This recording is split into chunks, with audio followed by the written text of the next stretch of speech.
All right, I am back streaming on this Azure Functions project for the Twitch notifications whenever the PowerShell Live users come online, sending out notifications to different outlet methods such as Twitter and Discord and Slack.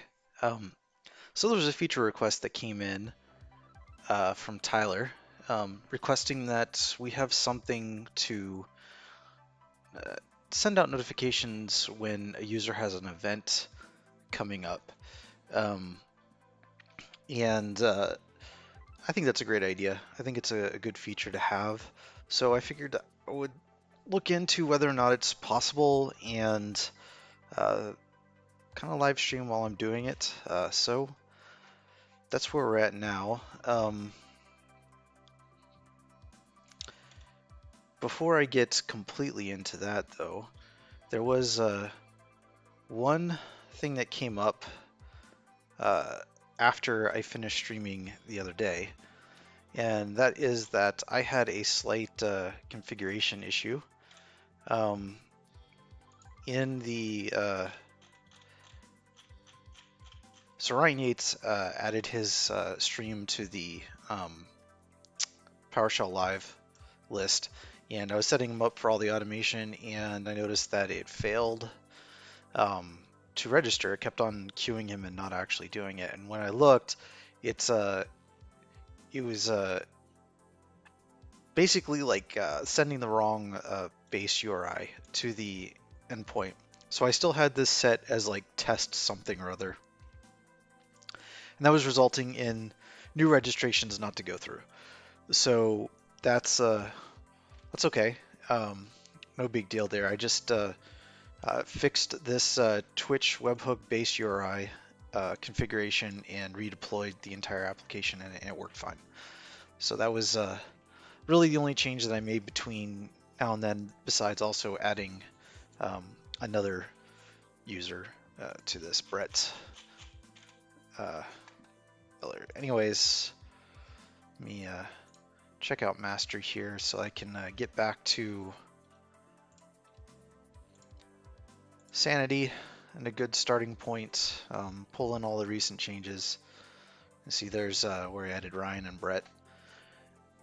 Okay, so I did some digging around in the documentation, and they don't have the events API documented. Whether or not that's on purpose or accident, I don't know. But through some digging around, I was able to find somebody else had already reverse engineered what's going on the website and determined that it is calling from uh, a endpoint that looks similar to this, except instead of the username, it's the user ID. So a similar thing to what we saw before.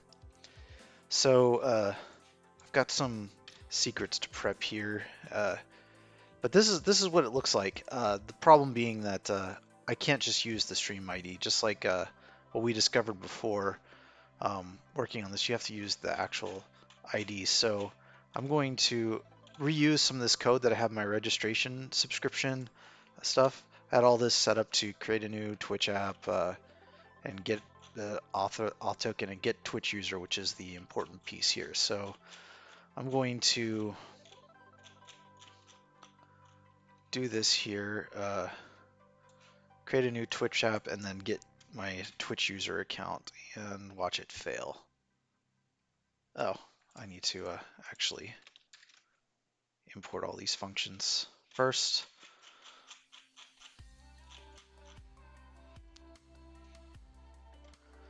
And come over here, and this is my ID. So in theory, I should be able to take this over here, replace my name here with this, and this should give me events, which I don't think I have any. Maybe I do.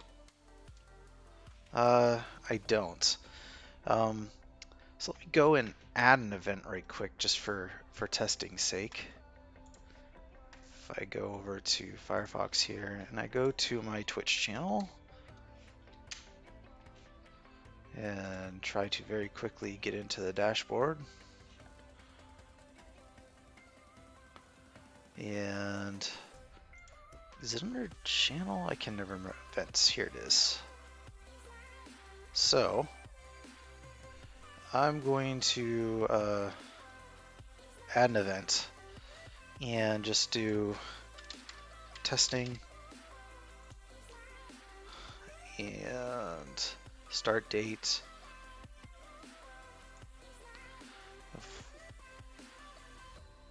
Just put it into the future here by a little bit.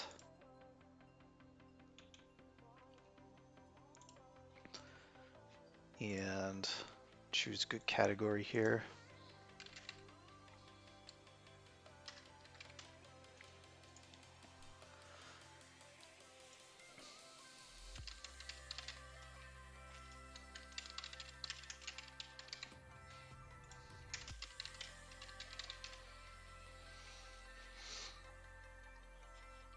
All right. I'm going to put my picture in here that I'm using for this just to make it good. I have not replaced all my scheduled tasks as Azure functions. I use scheduled build tasks pretty often, although I'm not sure that that was a good idea considering what I read about the Azure DevOps not honoring those if you're not logged in for an extended period of time. So, okay, now I've created an event. Hopefully this gives me something that I can actually query now. So I'll go back to VS Code and see if this works. And there we go. I've got an event now. So it's time to turn this into a function. And I have some similar functions here. So I'm probably going to just take one and tweak it. Let's see, what's this one? Sure. Yeah. So I'll just take this this one and this one's probably better. It's closer. It's a get method.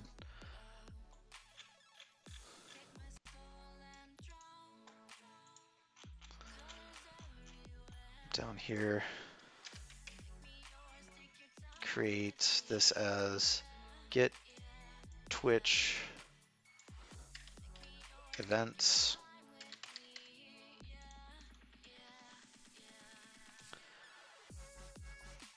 Base URI for this one is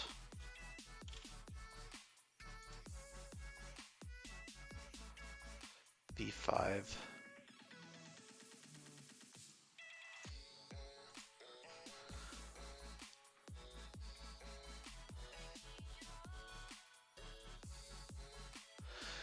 Yeah, so the different colors on the brackets, that is from, I do not have a link to my settings or anything like that, but real quick, the one that I use for that is called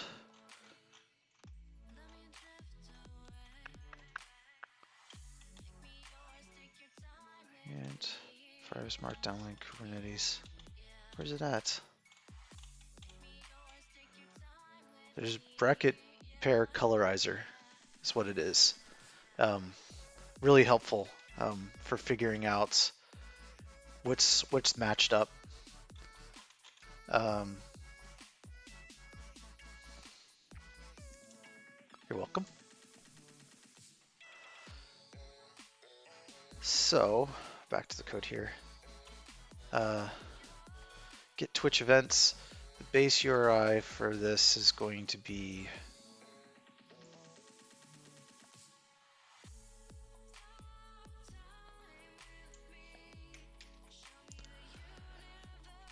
and then the thing in here is going to be channels blah events.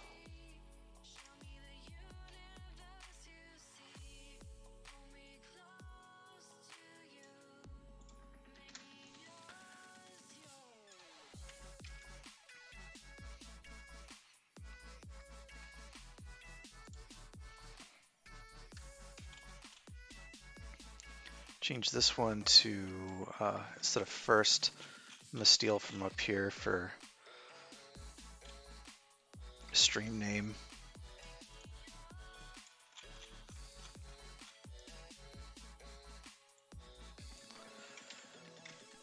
Oops, that's fine.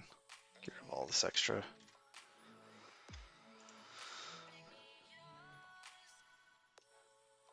Validate, no, why is it, okay, just being slow there. So the stream name, and then I have code up here to get user ID. So I'm just gonna copy that as well. I don't need to get an access token for this one. It doesn't use access tokens, it uses client ID. One of the pain points about the Twitch API is that it switches back and forth between whether you need to do a bearer token or client ID. That's really annoying. It'd be great if it always worked with the bearer token and it doesn't.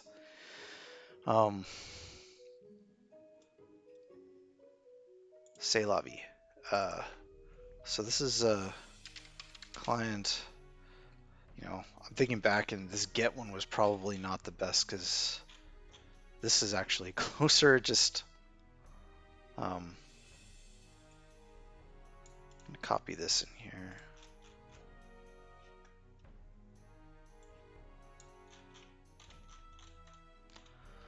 Paste this in. So instead of first, I need user ID in here. So what this is going to do, it's going to build the URI from the base URI and the user ID. So I need to replace this with 1 for the user ID, and this should take in the client ID. This does not return data, so I need to unwrap all of this and get rid of this extra stuff here. What are you doing?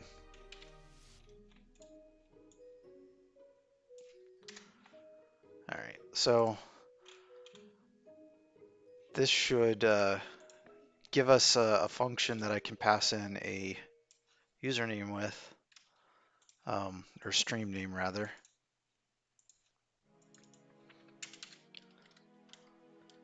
Stream name. And then the Twitch app, and there we go. So I think probably just returning events is a good idea. So I'm just gonna wrap this and do events. Change it to look like that instead.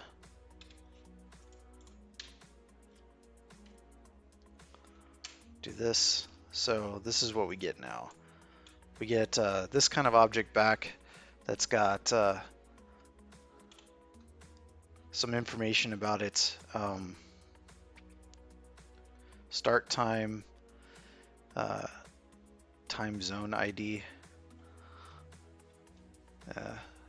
title, testing title, description, testing description, game ID, legacy, cover image ID, URL to the cover image. Just trying to think about what stuff. So there's information that it gives you about the game too. That's pretty cool. I'm going to capture this. Do result dot game. Look at that. All right, so we get the science and technology.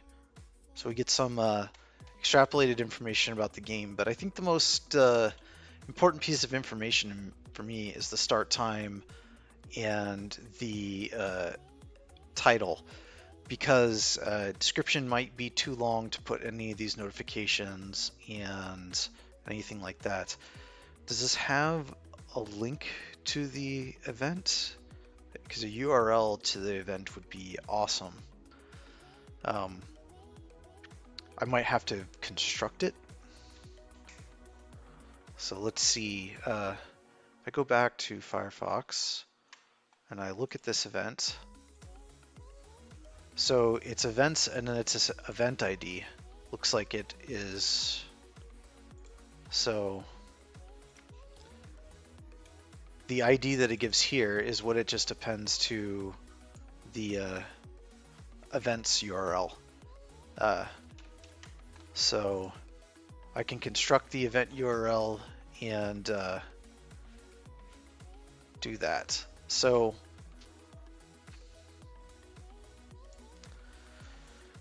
okay, so I've got at least some baseline for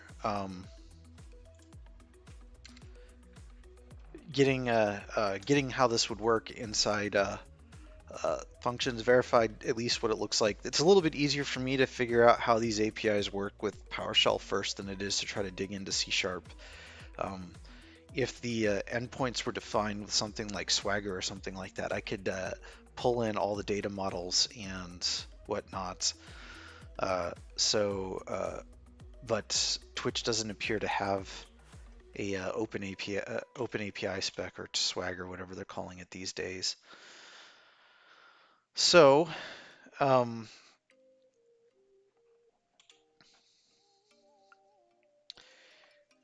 the problem with this is that it's not going to be web hookable. So I'm going to have to actually have some kind of static registration for these inside the Azure function. So it's probably going to have to read from a table of streams, and that's kind of unfortunate. But so there's no webhook for me to do this, so that when somebody creates a new event, that I automatically get a notification of it, and then do some kind of scheduling or something like that. So the only way that I could see this working is that I'll have to have some kind of scheduled job that runs maybe every hour, or rather it's going to be a time triggered scheduled trigger function that runs every hour, gets all the events for all the channels and looks for ones that are X amount of time out. So I think what I'll do is 7 days, 24 hours, and 1 hour. I think that's the best that I can do. I don't want to do too many because then it gets spammy.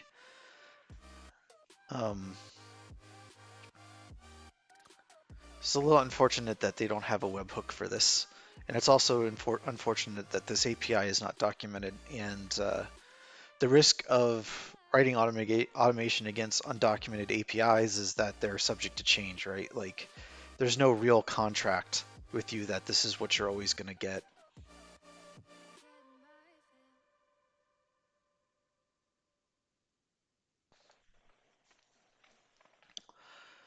So we need to do quite a few things. First, I need to build out data models for what the event responses look like. But then I need to build out the subscription registration needs to be updated to actually update a table. So I'm going to need to do that as well. So that's going to be a interesting task to add on there. And then I'll need to create a function that reads from the table and is a scheduled trigger to run every hour. Go through all of the registered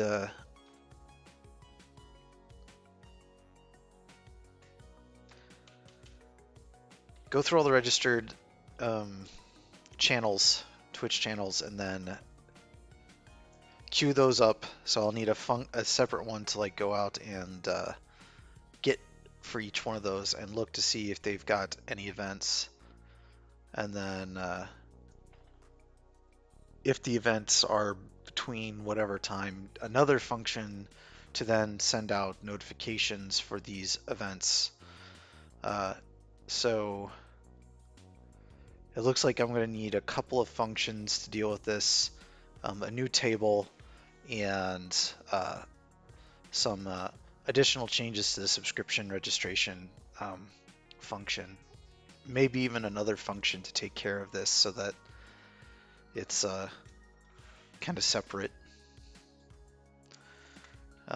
So it's a lot of work ahead of us to make this work.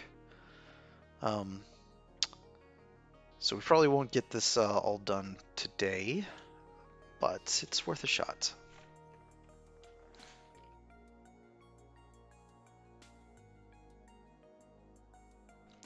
So we'll start off with some data models.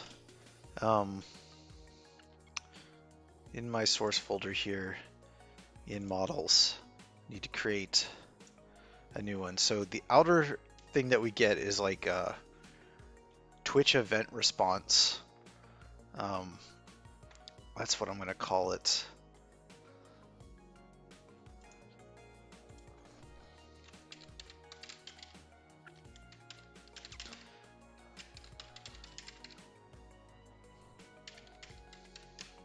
Oops.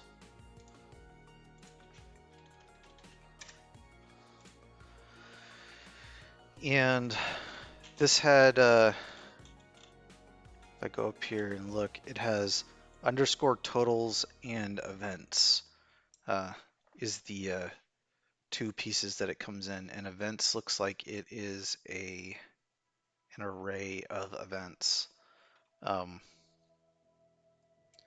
It comes back.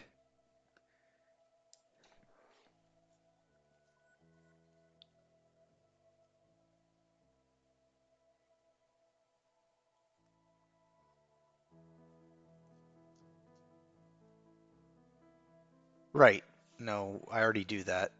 I already have authentication being run through the back end, right? Like, it already does that. So in my functions here, for example, Twitter event handler actually pulls in from the app settings, the consumer key, consumer secret, Twitter access, blah, blah, blah. And since this one can only be fired off from a queue event, it doesn't have an HTTP trigger. That's fine. And then the subscription registration one uses function authentication. So off level function. So I have to have the function key in order to run this one. And it too pulls in information because it accesses the Twitch client, which has all the secrets that it gets from app settings. So yeah, I already kind of follow that model. Not new to me.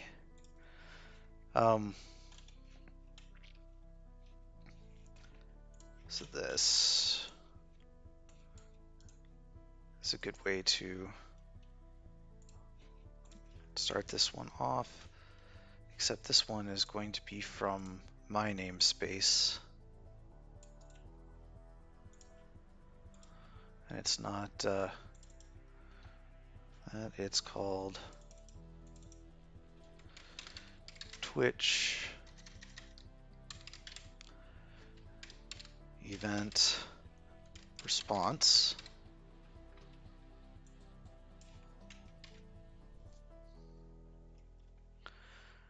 And this one has a underscore total. And I believe this is just an int total. And then the next one will be another data model that I need to create first. So I'm going to save this one, create it, and that is going to be Twitch event. I'm thinking that channel event is probably better for this. So Twitch channel event. Rename this one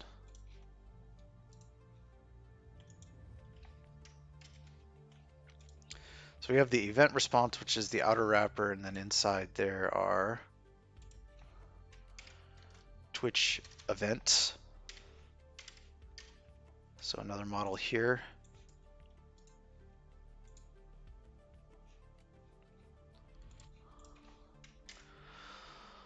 So if I look at the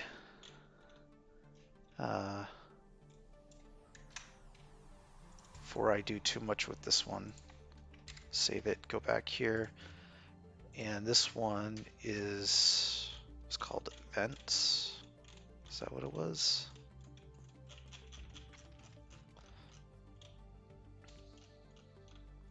Yes, events. So JSON property events public iList of Twitch channel events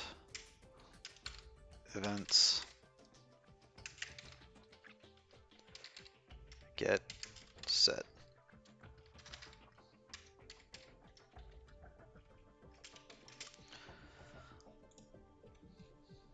And I need double quotes, not single quotes. All right, so if anyone watching this is not real familiar with C#, because this is, I'm doing this under PowerShell Live, and I'm doing so much C#. Anyways, I'm creating some classes that have like the same shape as the response that I get back from the API. So you basically have this JSON property which says what it would be like in JSON, and then it matches it up to a real property on the object that you can access, and Newtonsoft JSON will fill that all in for you. So the next object that I need to go into is this event one, and we've got quite a few on here. There is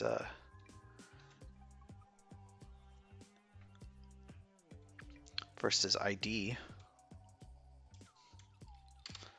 ID is pretty important. It is not a int, it is a string, so I need to change this.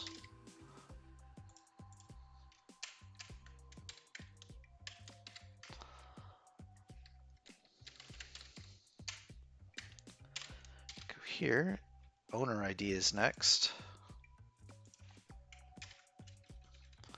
That is an int.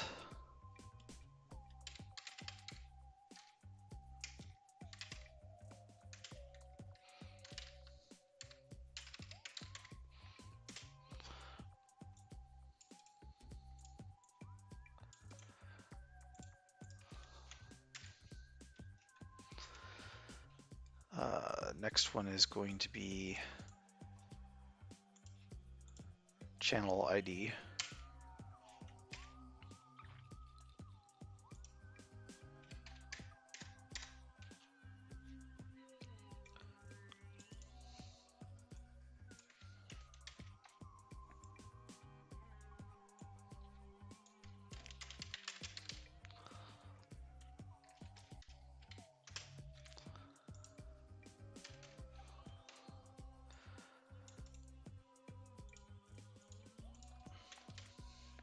Next one is start time, and since this is a well-formatted date string, I can actually use a date time so I can get meaningful information out of it.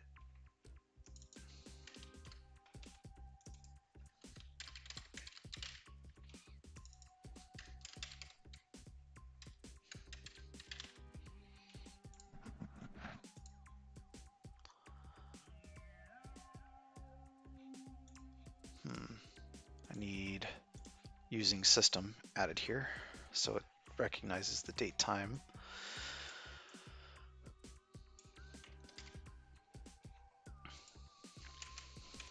This one is the end time.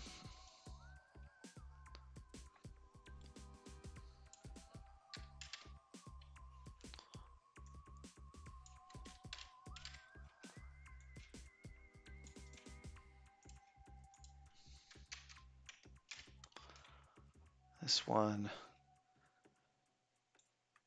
there might be a like enumerator out there that actually works with this, but I'm not going to try to figure that out. I'm just going to use a string for this.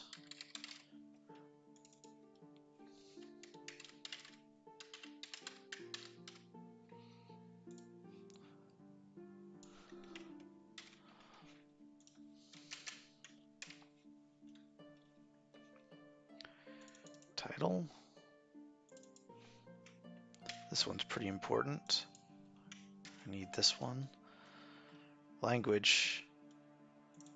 What? That's weird. Let me see what that on this is great.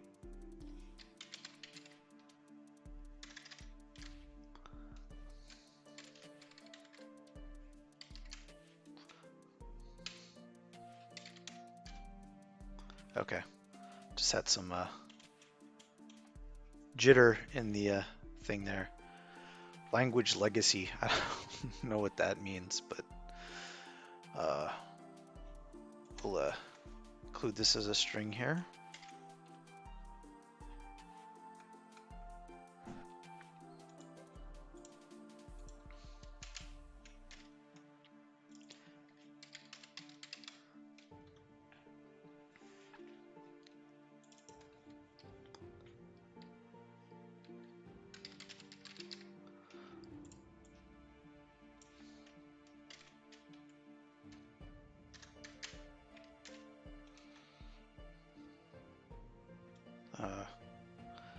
So the next one is game ID. Wait, I totally missed description.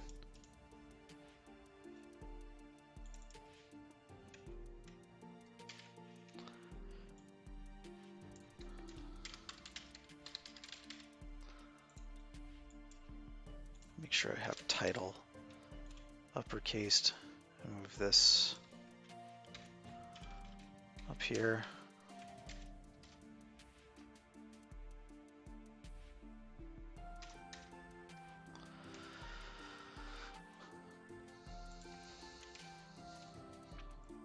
Game ID.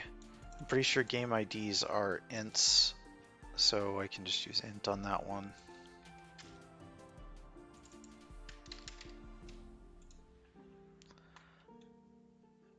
Cover image ID is a string. It's very much like a GUID, but not. I'm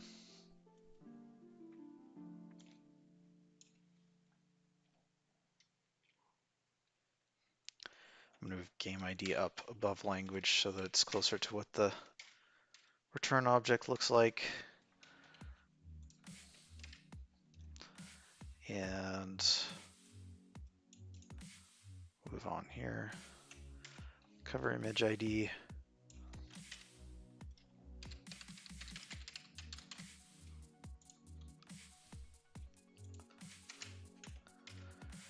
Cover image URL. This one's actually pretty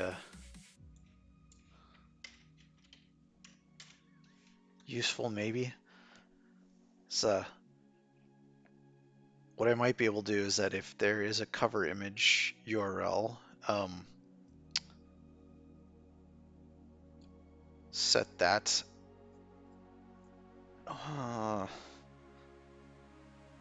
Trying to decide what the image, what the messages will look like, but I'm getting ahead of myself.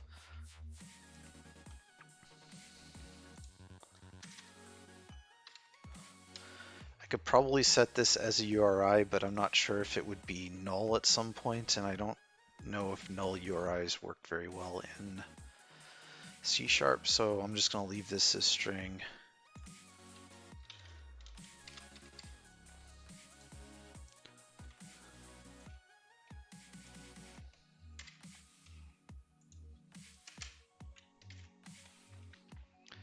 So channel is going to be another new type. Do I have Twitch channel? I don't.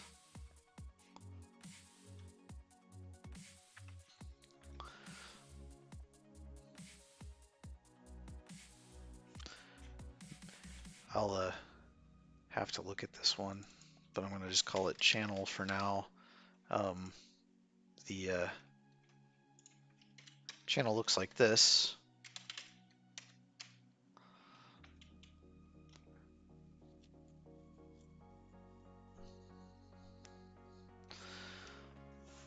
So that's another model that I'll have to create, but we'll come back to that and just continue on with the rest of the event.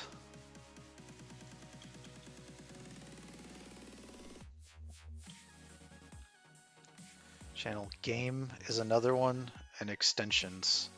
Extensions is a list. I'm not going to include extensions. I'm going to let it like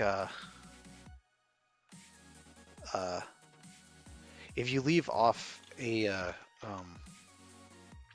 JSON property on here, it just doesn't get added into the object, so it's fine to do that. And I don't know what the extension shape looks like.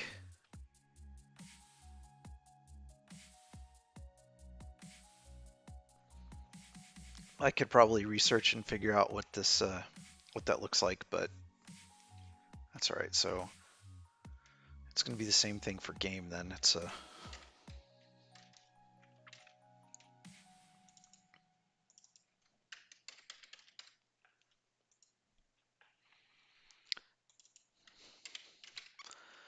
so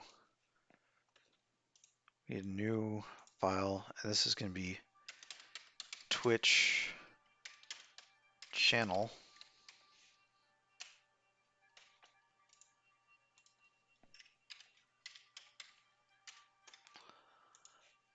In here,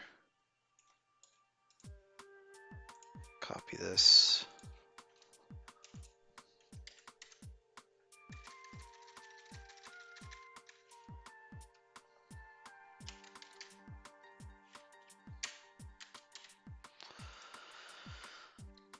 All right. So let's look at what the channel looks like again. So ID, oh wait, just more above it. Mature is going to be a Boolean.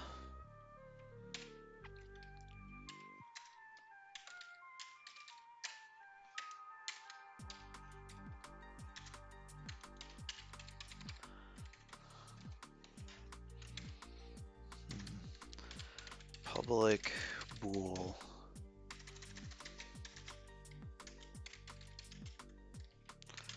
Mature. Get set.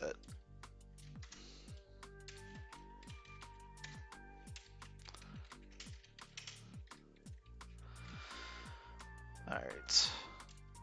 Mature status is going to be it's a string with the channel status.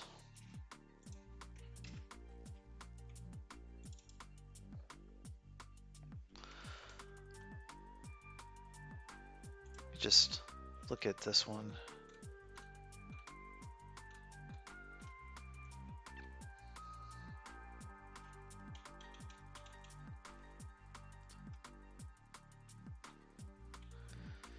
It's very weird. Like there's, as far as I can tell, there's no real, I guess there is.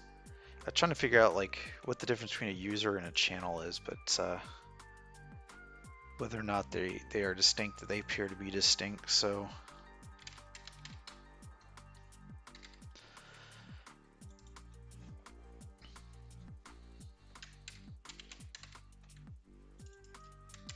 this one is a string. I guess I can go back to the Twitch channel event and change channel to a list of Twitch channel.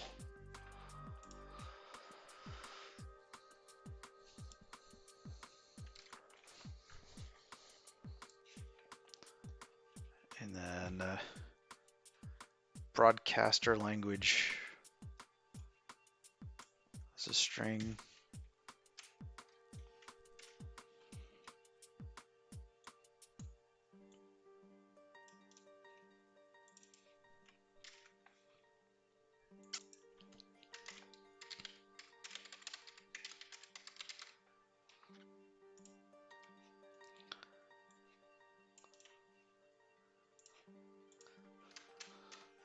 This is broadcaster software.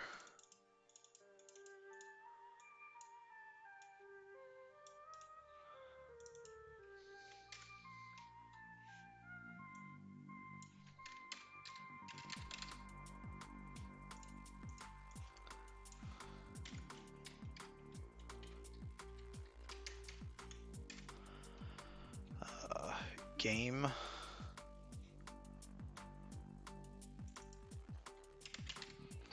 Be great if we could get a PowerShell game and a C# game listed, or at least a programming game. Instead of these all being under science and technology, it's a little broad.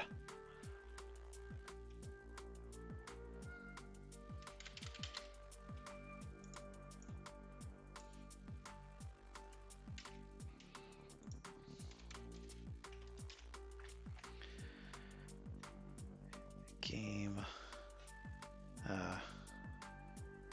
Language.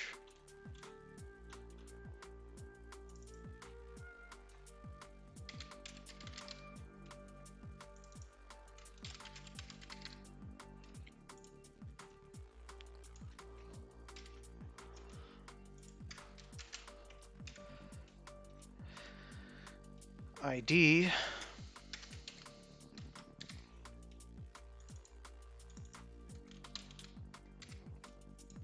Is an int instead of a string.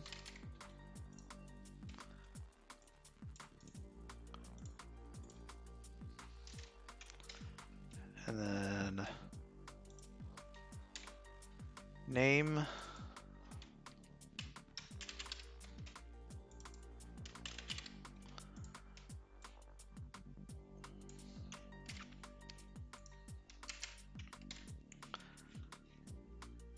Created at is going to be a date.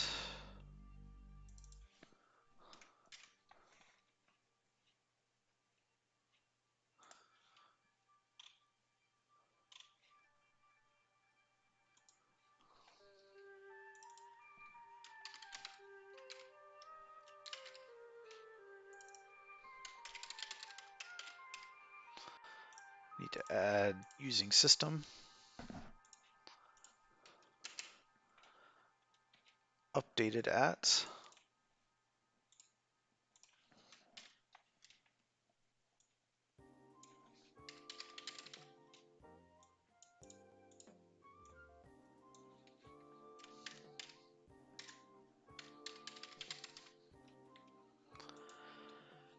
Partner is a Boolean. Not partner yet. You have to have like an average of 75 viewers to make partner. That's like insane. I average a very high number of 4 viewers. And that's very recent. Like most of them have been 2. Um, I thank you for all 4 average viewers who stick with me. And my average watch time is pretty high though. Like it's like 2 hours. That's pretty good, I guess. Nowhere near enough to make a partner though. I could be an affiliate. I just haven't filled out the paperwork on it.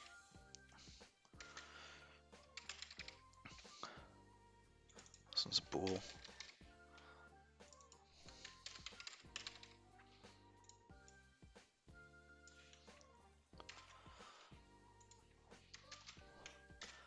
Logo. It's a string.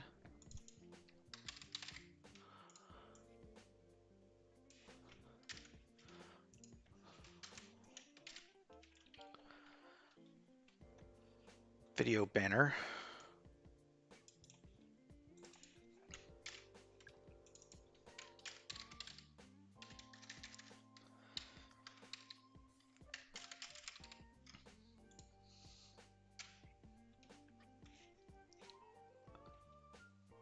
I'm gonna leave that as a string. Again, because I don't know how the C# handles null URIs. Profile banner. I should probably set one of those.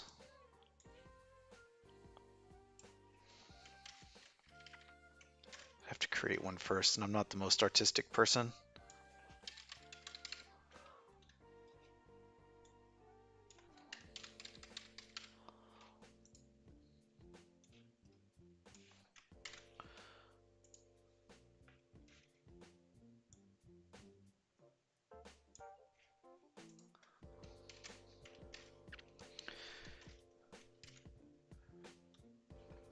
My I don't know if it comes across on the microphone, but my downstairs neighbor is a pianist, and they are practicing at the moment.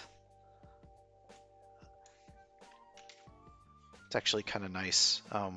Since I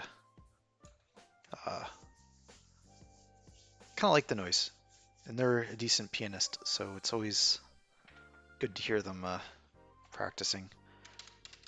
They were either away or decided not to practice during the holidays, because I did not hear them at all during that time. But now they've been back practicing nightly as they were before. And it's kind of a welcome sound to hear again.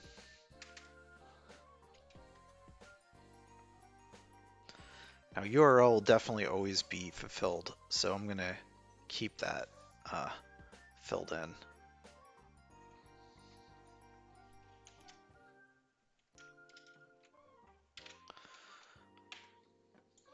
I'm gonna keep that one as a URI because it's always gonna be a URI.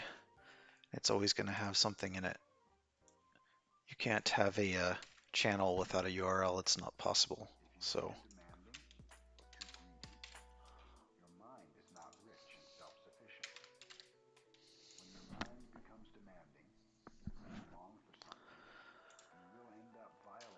Views should be int. Maybe I should be optimistic and do int 64, but we'll just do int.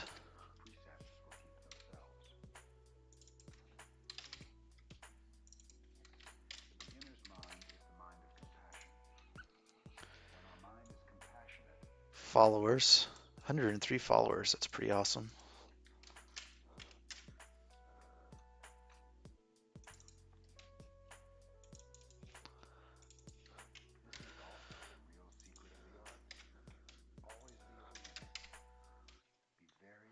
And broadcaster type. Okay. No clue what that is. Description, private video, privacy options enabled. Is there a private option for this? I thought like there was only...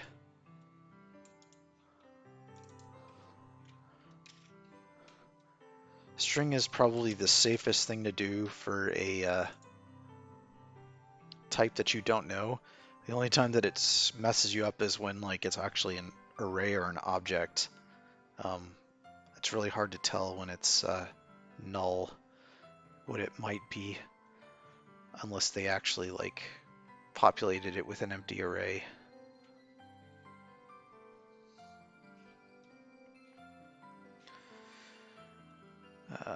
So broadcaster type.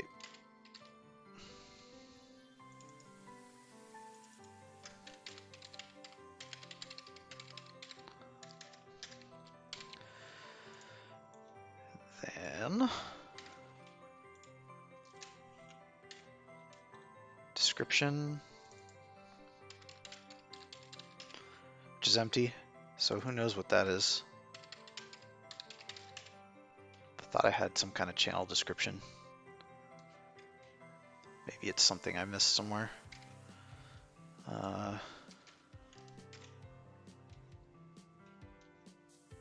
Private video is a bool.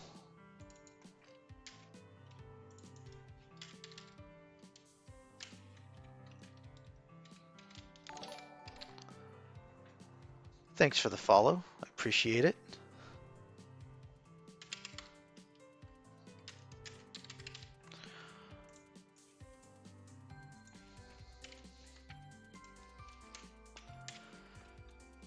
And private options enabled.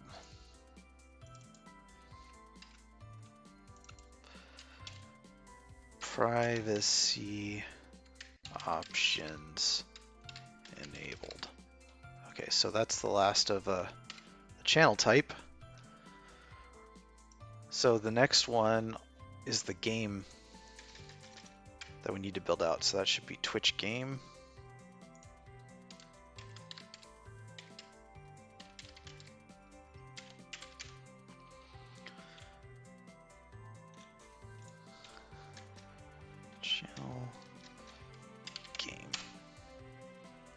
Ooh, and that goes even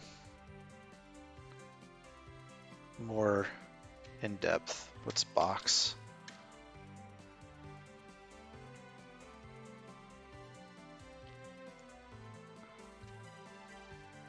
Logo is also a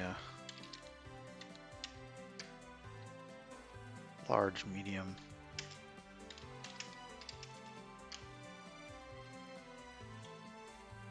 Well, that's entertaining. Game, logo, and box. Okay. Debating whether I want to actually fill this out because that's like an additional two things. Anyway, we'll do it. I like being thorough with this. I'm sure somebody else has already done all the data modeling in .NET for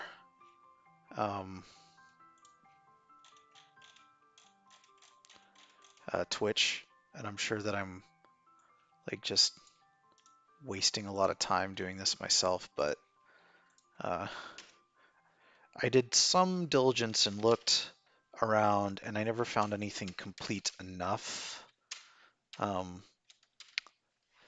For example, like some of my stuff actually comes from this TwitchLib webhook, and there's more to this TwitchLib than just the webhook section. And it looked like they did have some models, but it didn't seem complete enough for me to borrow the whole library.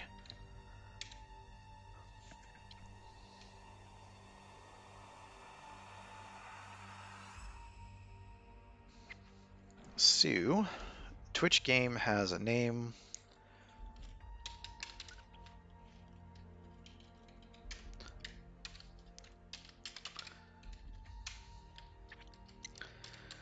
Public string name get set a popularity 1939. That's saying that there's 1,939 games more popular than it. I have no clue what that is.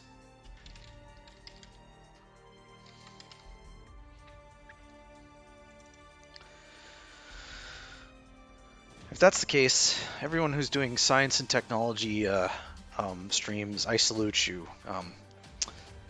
This is Twitch is definitely meant for gamers and not people coding and doing science experiments. I don't know.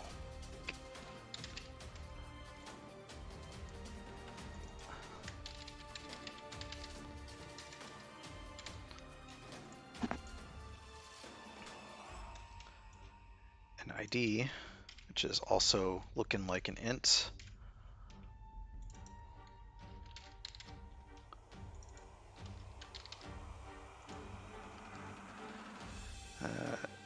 Giant bomb ID. Okay, I'm gonna leave that as a string because I don't know what that is.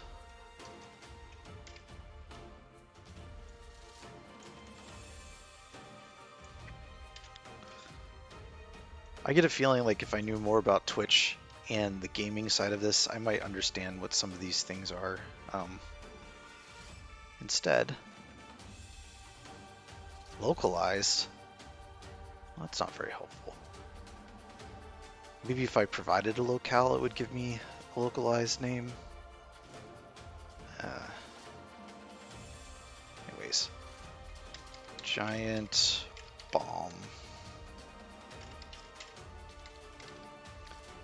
Make this a string just so I don't get any weird conversion errors.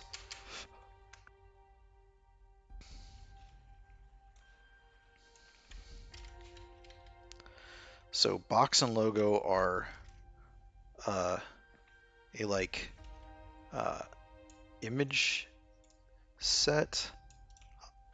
I'm gonna call it like Twitch image set. Create a new one for it. For now, I'm gonna leave those as strings though, and then I'll create the thing.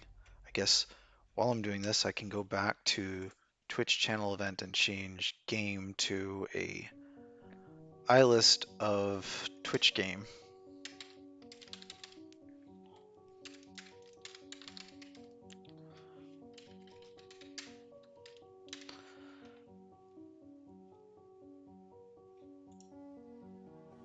What do I have wrong here?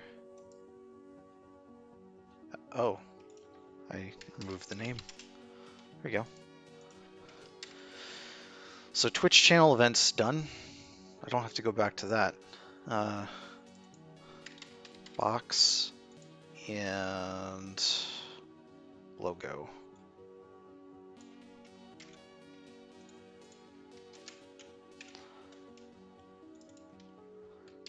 Somebody once asked me a hypothetical question. If I could possibly program for something that a technology that I did not know anything about or understand. And the answer is definitely yes, because I know very little about Twitch, and I've got a pretty, I'd say I've got a pretty decent amount of code for Twitch related stuff.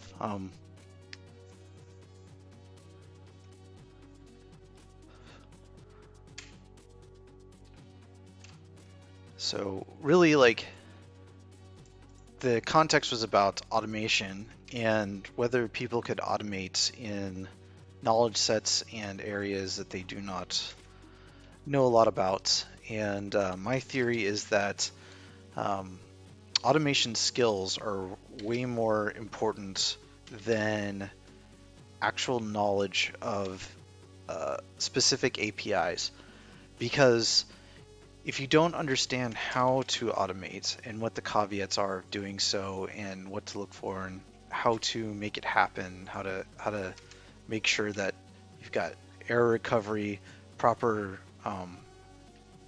telemetry coming back, parallelization, all those kinds of things, the pain points of it have nothing to do with actual APIs and are way more important when you get to the actual stuff. Not to say that somebody who's domain specific, like let's say that you are an Active Directory admin, you definitely have a ton of value and could definitely do automation work with Active Directory. But if that's your wheelhouse is more about managing Active Directory and not automating in general, then it's possible that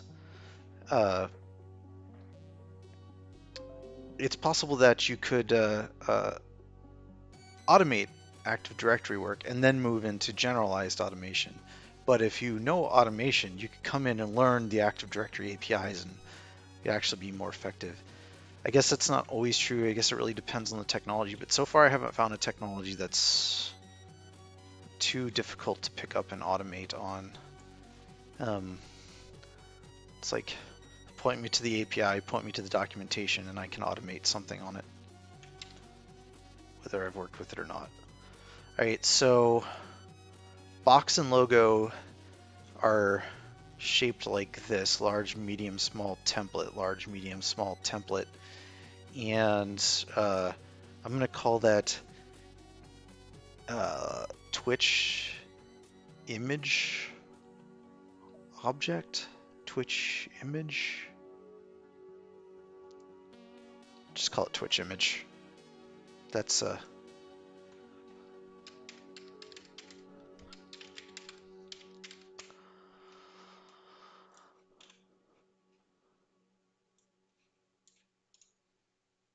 copy this. Twitch image.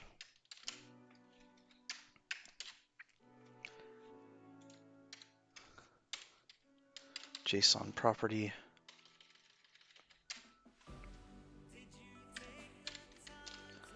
This is large. And I'm going to do these as strings, even though they appear to be URIs.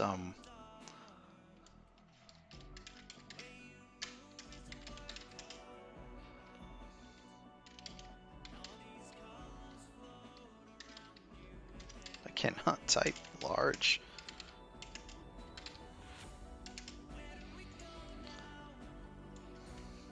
So there's 4 of these.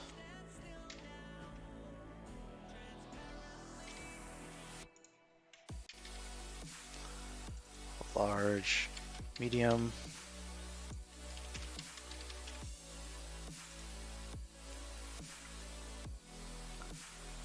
small,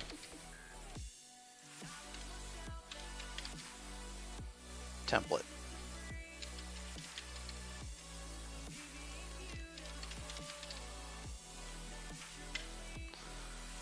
Then we have to go back into Twitch game and change logo to be a Twitch image for box, and the same for logo. All right, so that should complete out the data models that are needed to do this. Do a quick create a new branch feature, add event notification. I want to feature add event notification support.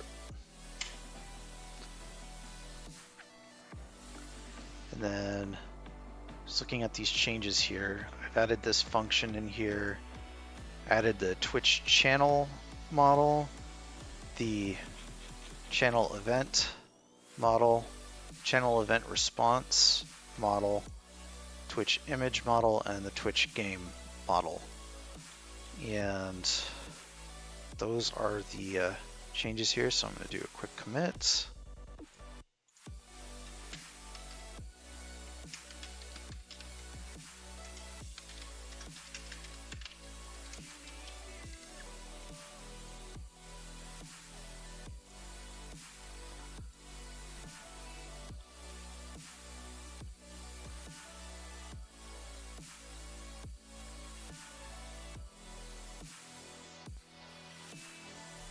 Okay, also going to go ahead and push that just so it's in my remote repository in case my computer sets fire or whatever. Save myself some time.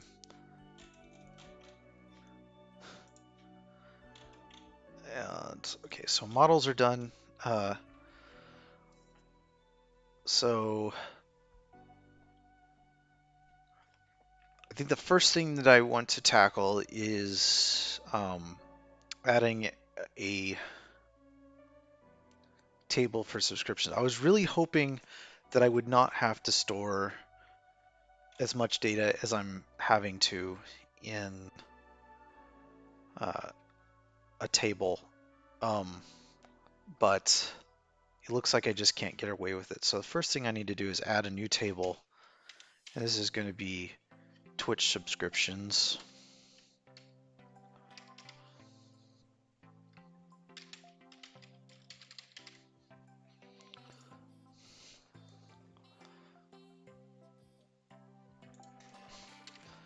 So my deployment script, this one right here, which runs in the pipeline, will deploy a new table for me. And I will also need to add this as a setting in my Azure deploy as Twitch subscriptions table.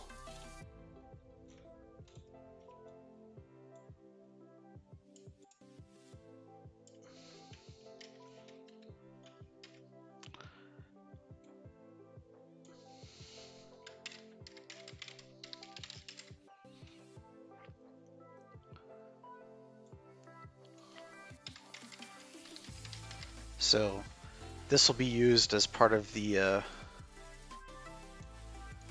code. So the way that I have this set up, which might be overkill, is that the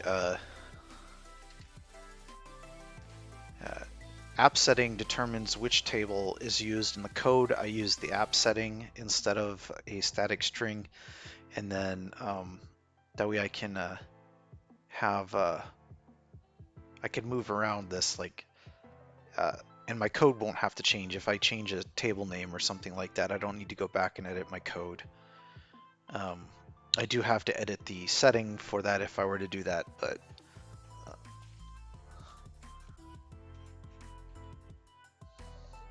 might be a bit overkill for this because they're kind of intertwined. Since I had to somewhat hard code the settings in here instead of passing them in as parameters, I'm already kind of doing a lot of static anyways.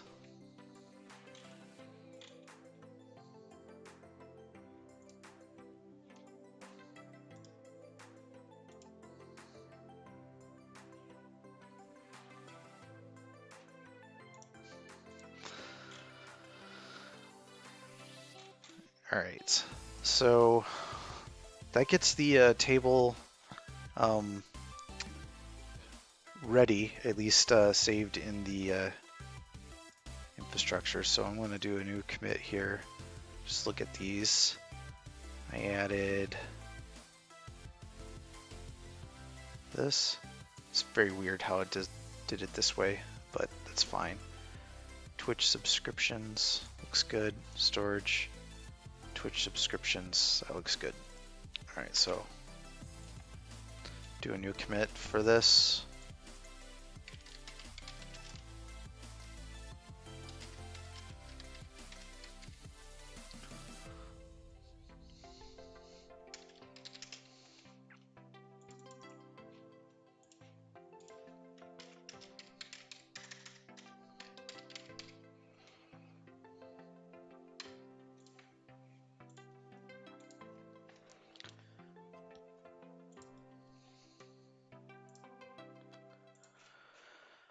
All right, so should be done with those. So the next thing would be to tackle the subscription registration piece. Now, I'm thinking that I want this to be a separate function and for this to just queue the registrations in. I already do a lot of work in this function because I want some direct feedback into the, I want some response given. And I can't do that if I pass all this work off to another function. But I don't want to do the work of updating the table to track the subscriptions in the same thing. I think that that's kind of a waste. So what I'll do is I actually need another queue, I believe. And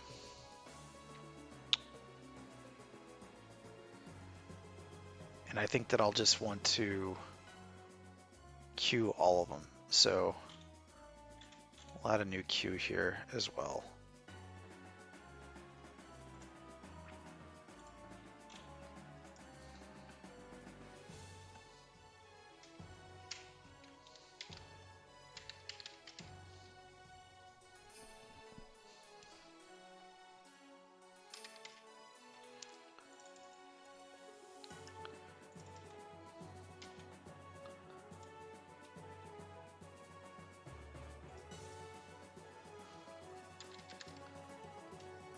I guess having it named queue is kind of redundant. Hopefully you can have tables and queues with the same name. All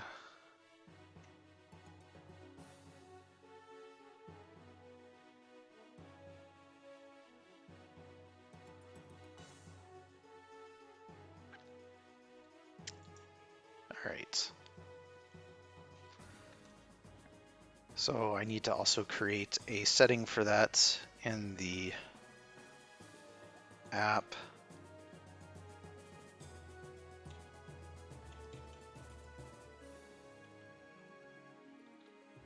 Just going to copy this one here.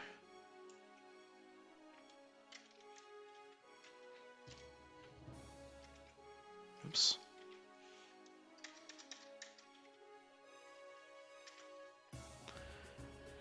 Twitch subscriptions queue.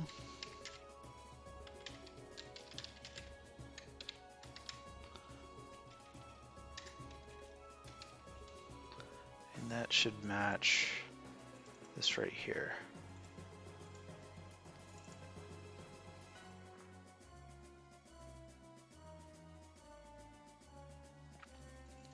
Yeah, those are multiple queues with slightly different ones, right? So I need to update this to Twitch subscription queue.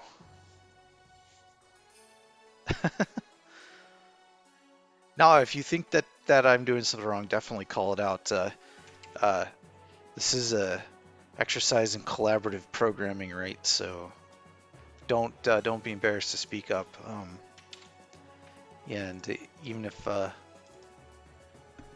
end up not being wrong or right or whatever, it doesn't matter. Like,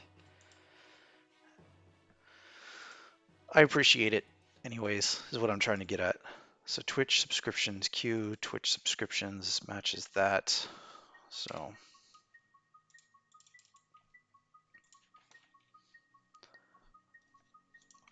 do another thing here.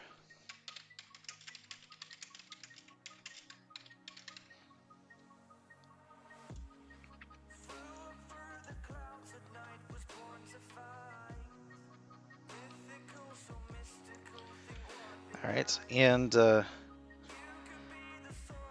going to take a real quick break, and I will be right back. And hope you'll stick around. So be right back.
All right, I'm back. Sorry about that.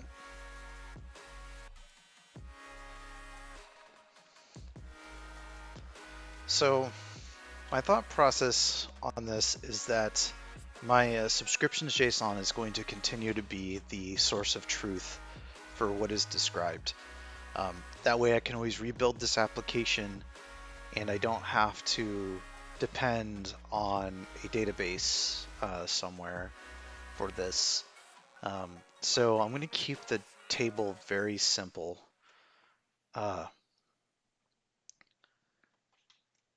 But it's basically just going to house the I'm trying to think of a good way to do this.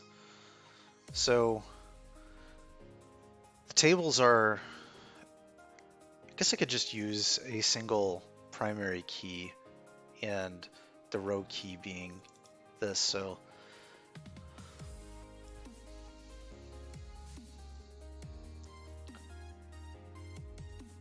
I'm just trying to think if there's a really good way to do this or not. And if I really need any of this other information, I probably will need it at some point. So I'm just going to just do it that way, and it'll be fine. So I'm going to store all of it. The the subscriptions that I get in this function, what gets passed around is this Twitch subscription type, which if I look at the Twitch subscription,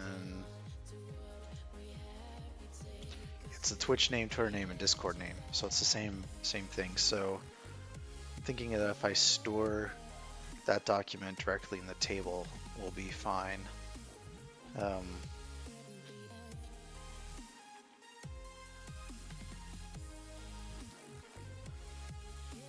Let me look at the Twitch Twitch stream event handler, because this is the piece of code that I have that already deals with tables. And it's basically just looking for username and event ID. So that's the way I did it there.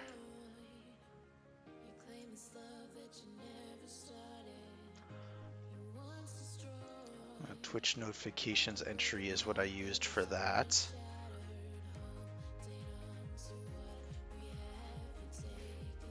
So this is what the table looks like for the other one. I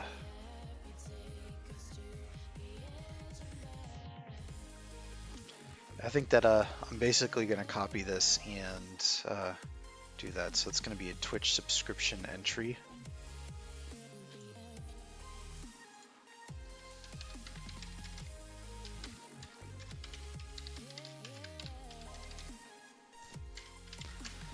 So I'm basically creating what the table will look like.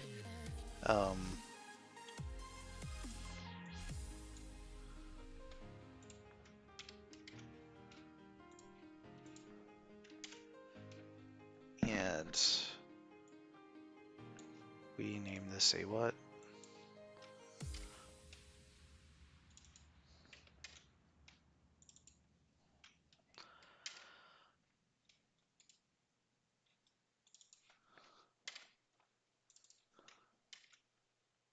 What is that? I thought I just copied this. Okay, there we go. Now somehow I'm accidentally copying lines instead of the actual thing that I've got. So stream name, Twitter name, and Discord name.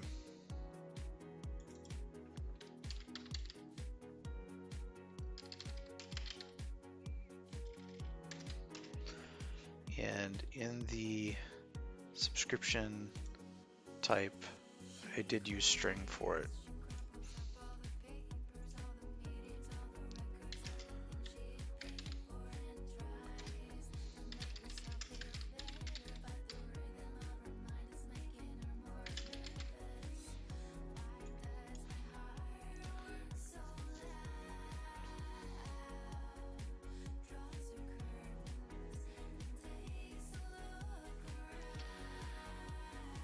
This dot stream name. Stream name is going to still be the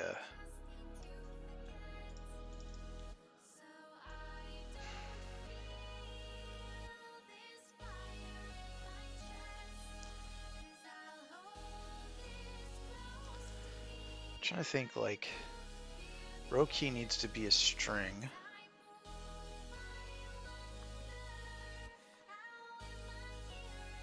I'm not exactly sure that I need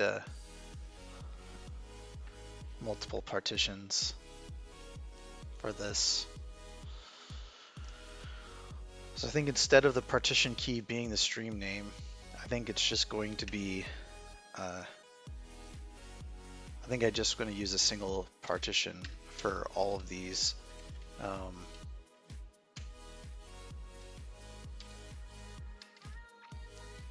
Public const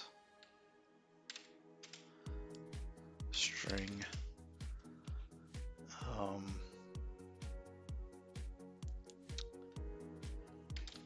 partition key equal subscriptions.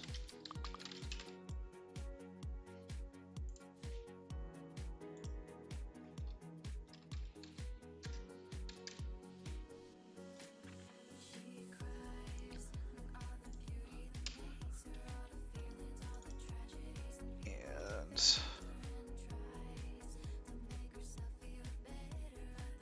so this like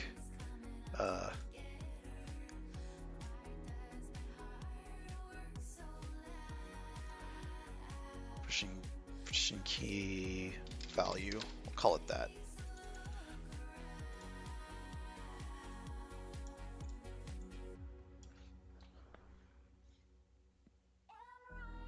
Twitter with triple T, thanks.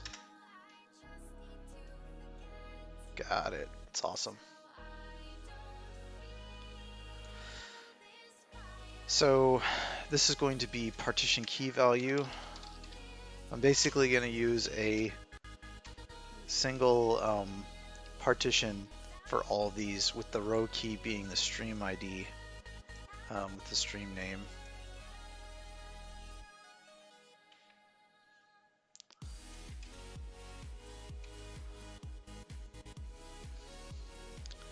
And then I had a date thing on the other one. I'm not going to use it. It's not important. But I am going to have stream name repeated. Let's see. Just change this around. String.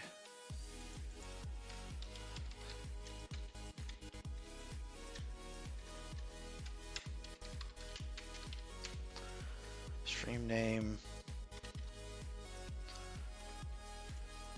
Twitter name. Discord name.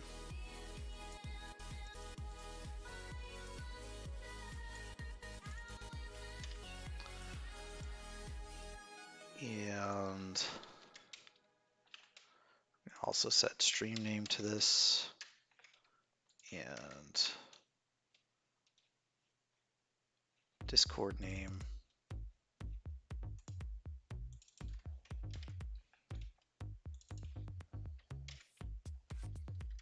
And Twitter name.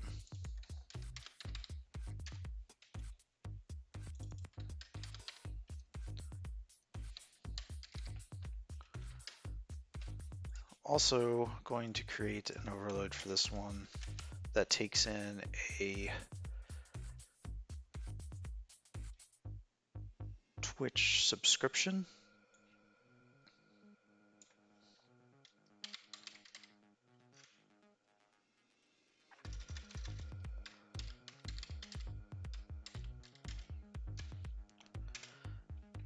Twitch subscription called subscription. And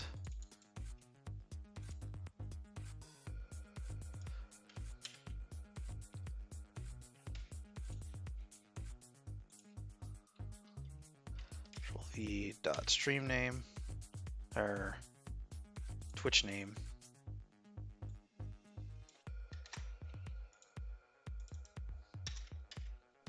dot Twitch name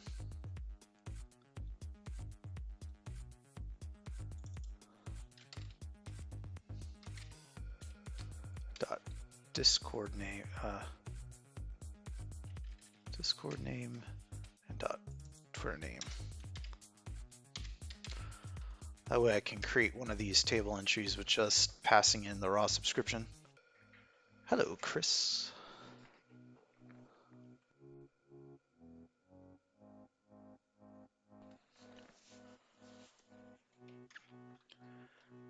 So that should be good. The partition key of just subscriptions, row key of, because otherwise I'd just be doing like partition key of their stream name and row key of their stream name. I don't know that that's really helpful. There would be like a bunch of partitions that never get reused and they'd all have a single row. I don't really see a point of partitioning this out. Ah, good catch. It's unfortunate Twitch and Twitter are very similar. And I think that I've made this mistake with matching up the wrong one several times already in my previous streams. Thank you, PowerShell prompt. Much appreciated. Keep them coming.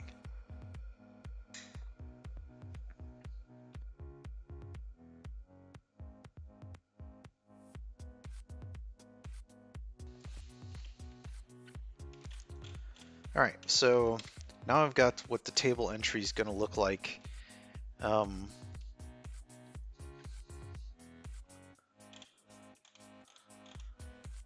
It's not exactly the most classiest of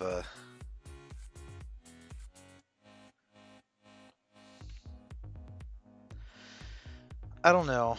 I'm not happy with this. This is kind of a dumb idea. It's not flexible. It's kind of stupid. So I'm going to have a partition key of the first character of the stream name. So if I do stream name 0, I believe that works, right? No, do they not let you do that? I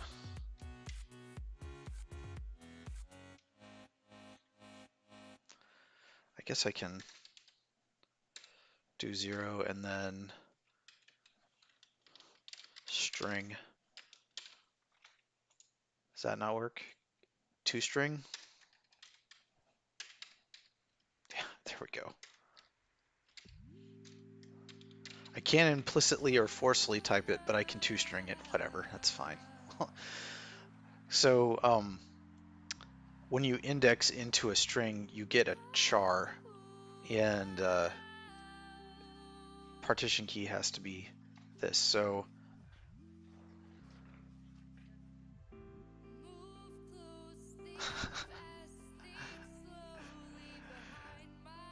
yeah, I really apologize for this being like part of the PowerShell live streams, and I've been doing like almost all C# on this.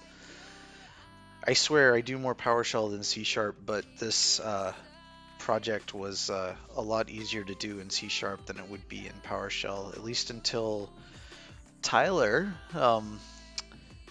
and company on the PowerShell team and the Azure function team start releasing the PowerShell v2 functions, and hopefully they're way better than the v1 functions, which were not ideal. I'll just use those words. So this will be a little bit better. It'll be partitioned by the, I'm going to do 2 lower on these two.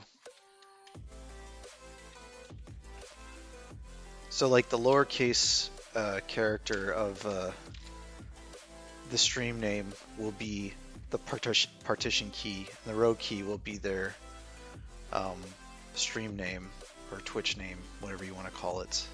I should have really standardized on a name instead of going back and forth between stream name and Twitch name.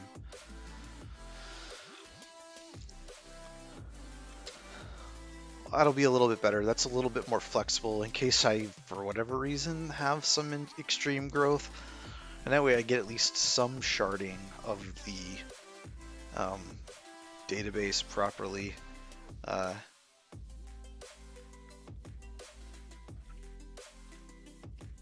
But Okay, I'm a little more happy with that. So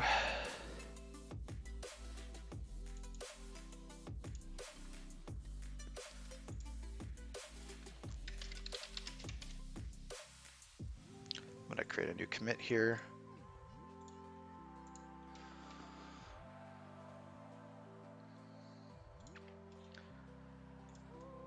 So I think that's the stuff that I have in there. So what I need is I need a new queue based function. So I want to get one that's already in async so that I don't have to like change it later. So this one's a good one to steal from.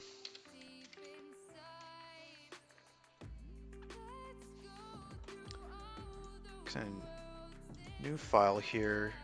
So I'm going to create a new Azure function, and this one is going to be Twitch subscription table update, maybe, or update Twitch subscription table. I'm going to keep with keeping these in the thing here. Twitch subscription table update. It'd probably be better to do it in the beginning, but like gets and sets and all that kind of stuff, but at least this has some kind of like sanity to it.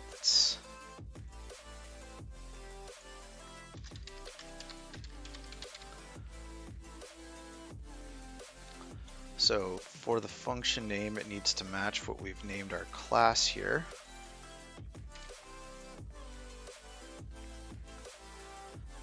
And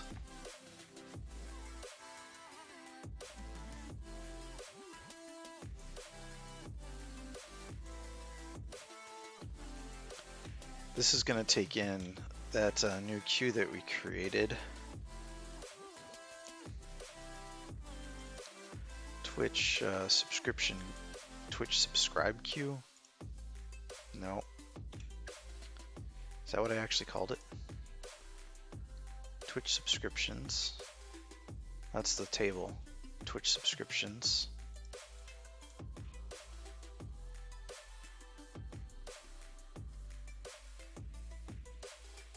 Twitch subscriptions queue. This is it.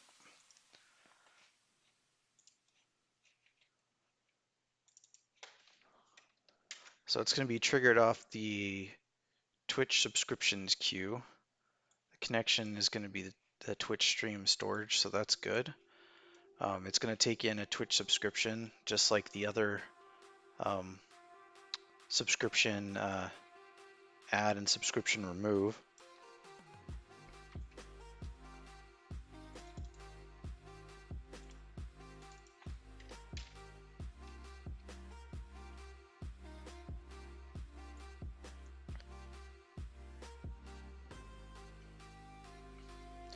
Twitch name, Twitter name.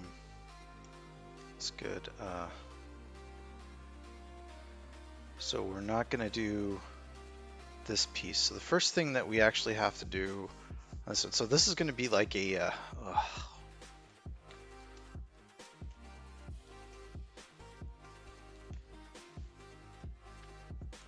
it's going to be painful. Because basically what I need to do is I need to get all subscriptions and from the table. And then I also need to get all subscriptions. I need to add any subscriptions that are missing and remove any extra subscriptions. So, is there a way to get all entries in the table? Because that's going to be fun.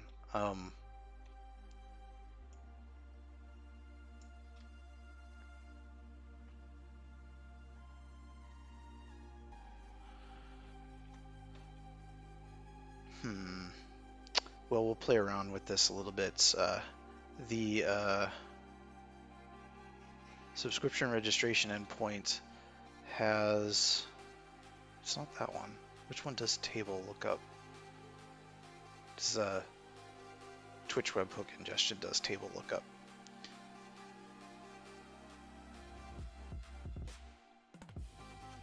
Nope, it's not that one. It's the event handler that does table lookup. All right, so basically just copying this so that it can be used in here.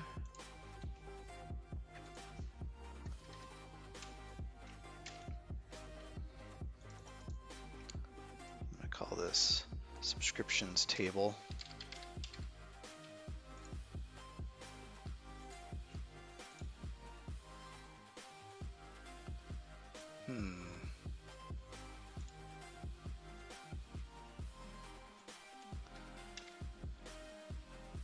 So we get the table here. Need to get the name that I set for that, which was Twitch subscriptions table.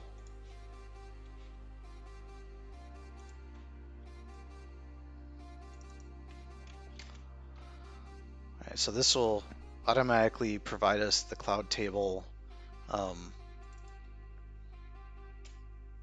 object. So we can kind of dig around in this to see if there's something to get that.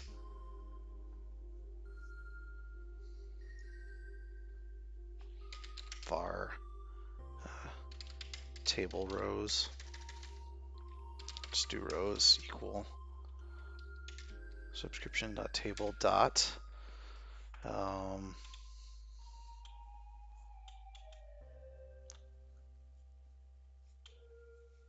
So there's an execute async. So I'm guessing that there's going to be some kind of execute query to get all from that. So this is where Google comes handy. We do a Google search for Azure table get all rows.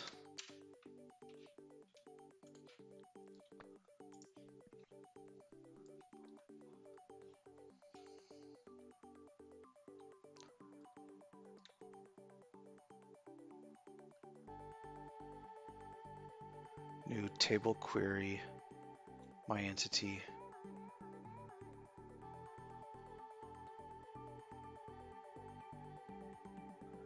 Maximum of 1,000.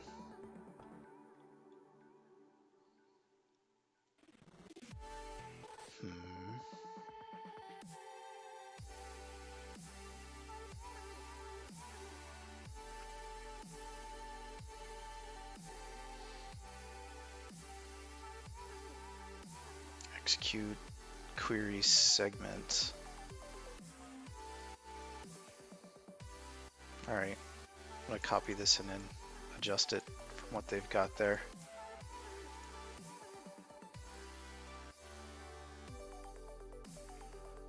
That should be fun.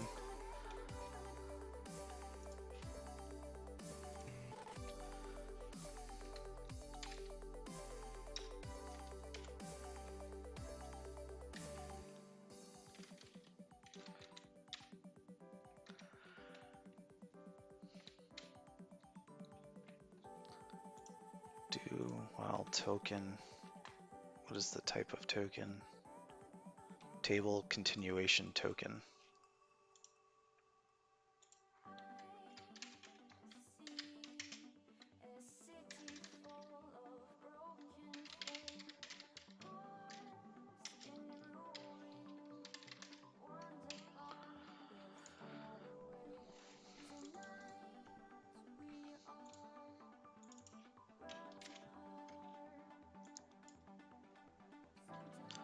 Segmented async. Yep, I needed a wait there. New table query, my entity. Should be a Twitch subscription table entry. Is that what I called it?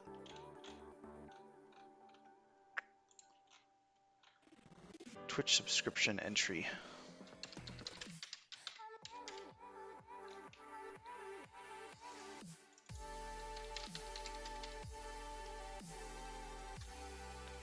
Twitch subscription entry token.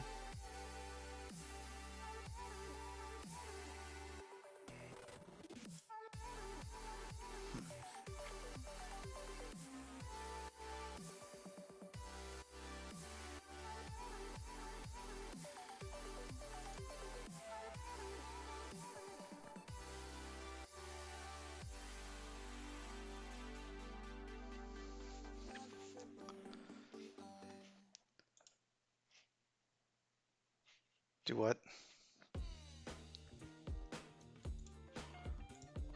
Oh, so I do need to set this to null.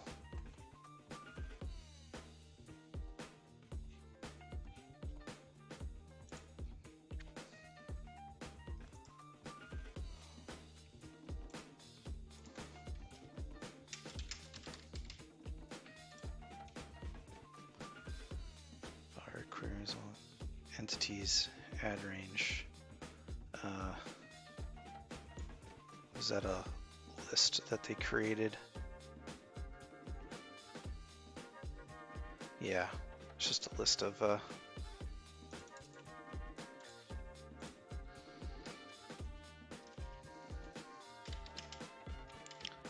entities equals list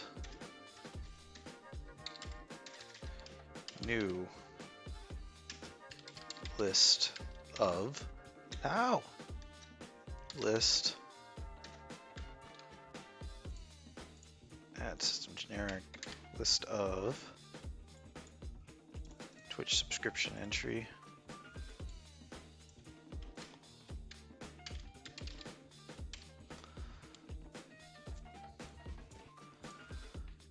token equal query token equal null. All right.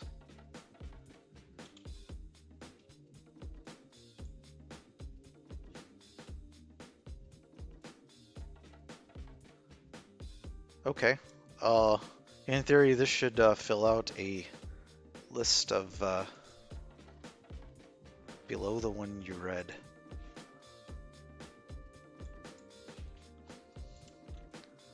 I was only able to get partition key and row key from this. In order to get all the properties, you must add var entities, table execute query, table query my model, to list, add my model.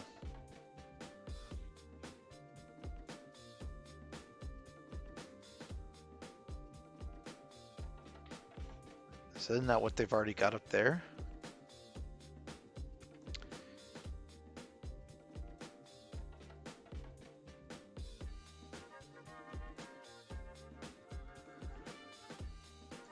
So like, they've already got this listed here, my entity, right? And they're saying down here that to do execute query, which you can't, they're saying you need to do execute query segmented. But they could be replying like up here or something like that. I don't know. It could have been corrected, edited. Yeah. So they're like replying to a previous version of the thing. This looks right. Like, if I request the entity, it's going to go out and pull in all the properties and bring it in. It was probably just they were doing like dynamic table entry, which is a default class for working with the tables. But yeah, by default, it'll only give you the row key and partition key. If you want the rest of your information, you usually need to provide some kind of model.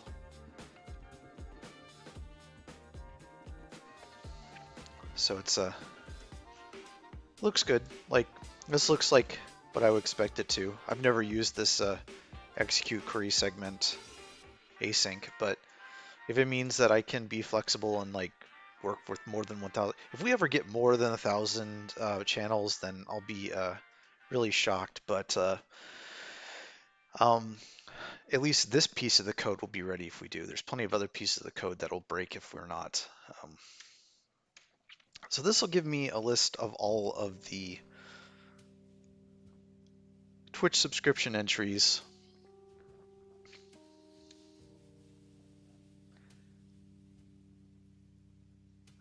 I'm wondering if, I'm wondering if on the model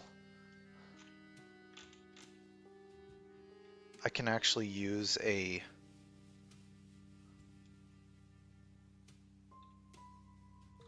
other things. Let me look at this entry.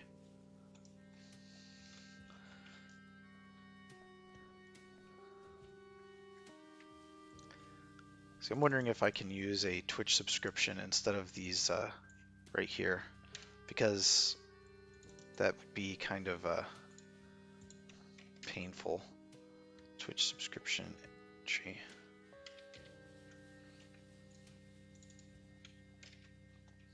Just call this subscription.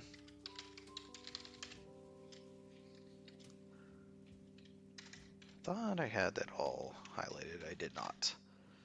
Twitch subscription. Get rid of these.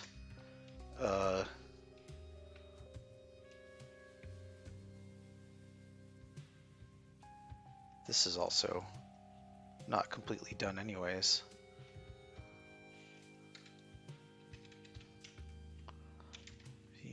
Oh, what did I do here? Just give me this. That's all I want. Not the entire line. Dot Twitch name. I'm probably gonna come back and redo this one like a million times because I just cannot seem to like what I'm doing here.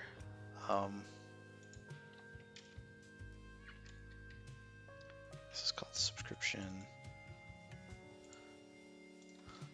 This dot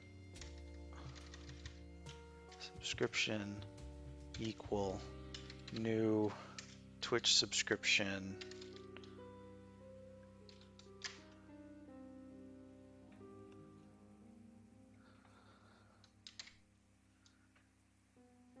Twitter name equal, or Twitch name equal stream name. No.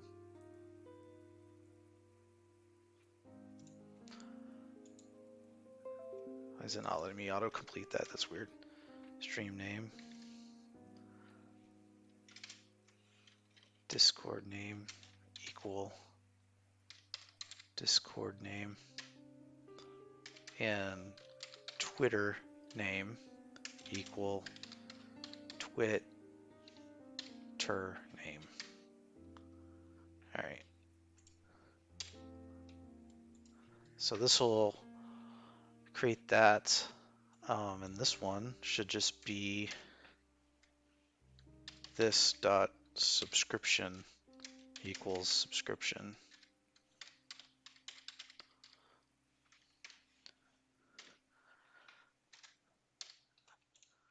So that should be a little better, hopefully. Yeah. It's only a little closer like English for me, man. Trust me, like as much C# as I have done, it's still a relatively new language to me, and I'm still not exactly like the best at it.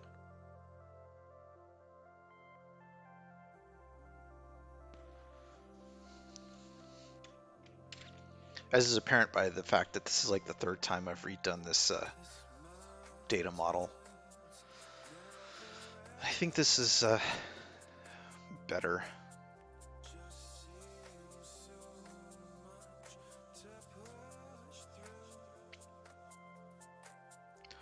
Okay.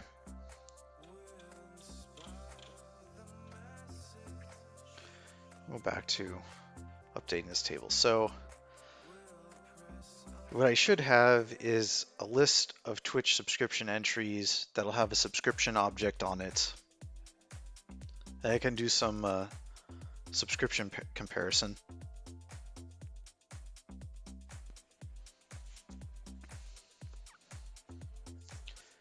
against the list. This won't work. This will not work.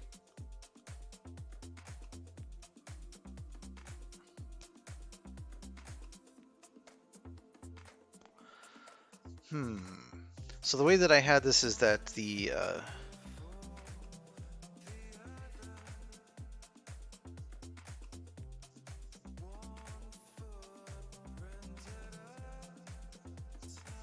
way that I have this now is that it is worked off of a queue, and I was planning to pass in everything to queue, but I'm only going to get one at a time.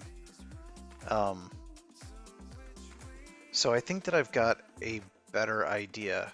I can attach removing things to the subscription remove piece. Add, I would rather not add them to the add because they won't. I'd have to remove everyone and re-add them to get them added back into the table, or I'd have to go into the table and manually update it. So I think what I'm going to do instead is I'm going to have this function actually update the table with this if it doesn't exist. So all of this work was kind of for nothing. Oh well, whatevs. Good to know. Because I can kind of follow the same logic that I was using in here to retrieve the our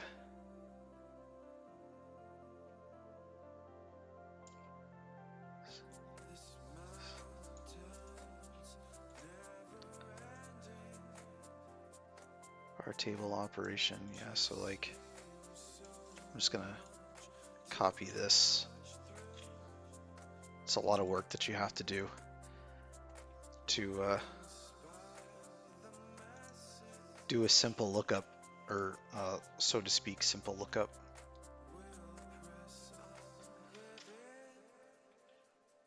And so this is retrieve operation. I don't want that one. There was a update operation in that one as well. Let me see. Insert operation.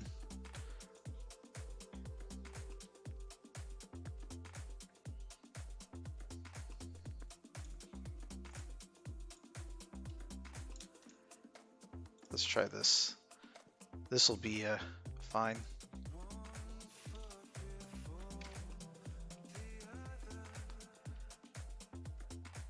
So instead of Twitch notification entry, we want a Twitch subscription entry.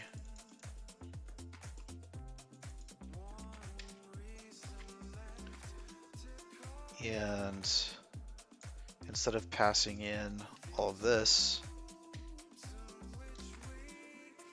we can pass in just the subscription.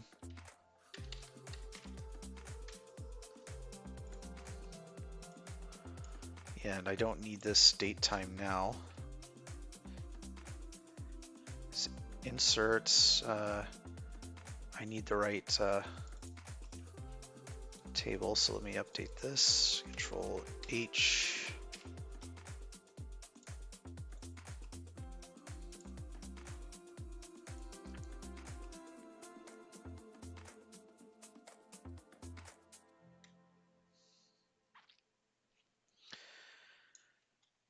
Add stream.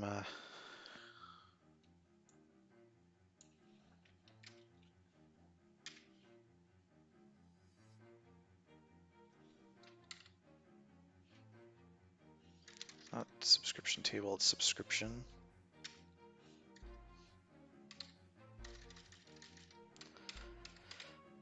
Subscription dot Twitch name.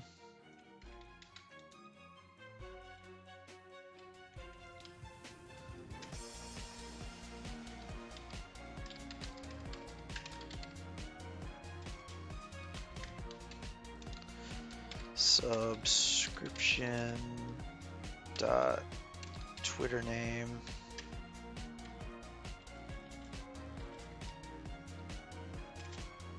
And Discord name.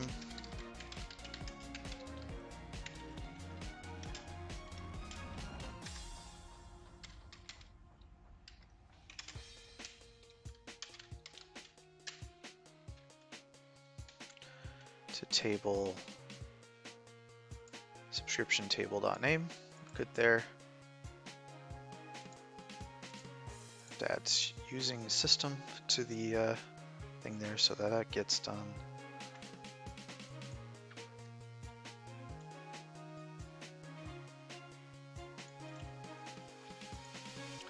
Copy this.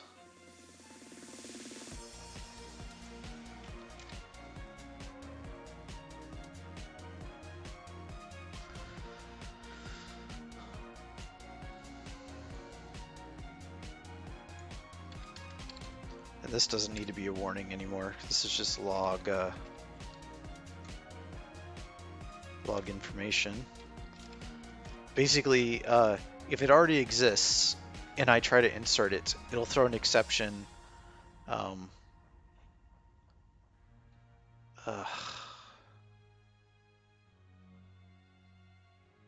Great.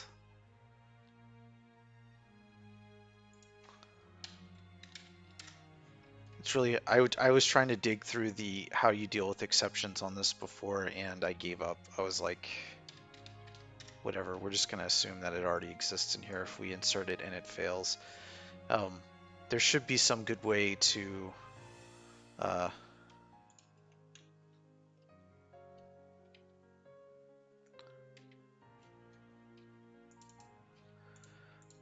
log information.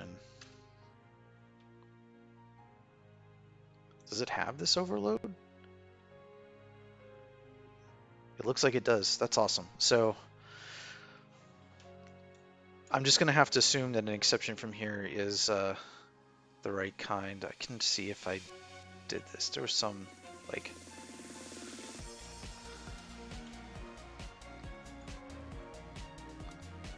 This was like 404. Ugh.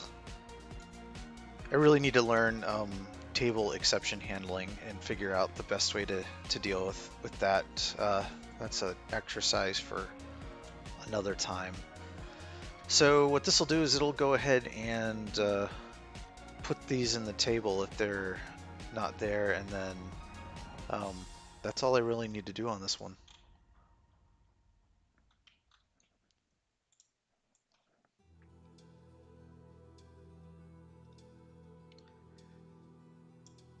That's it.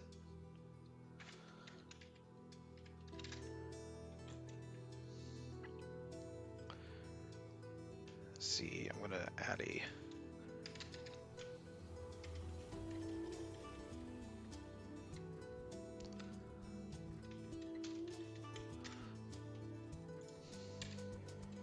processing log entry here.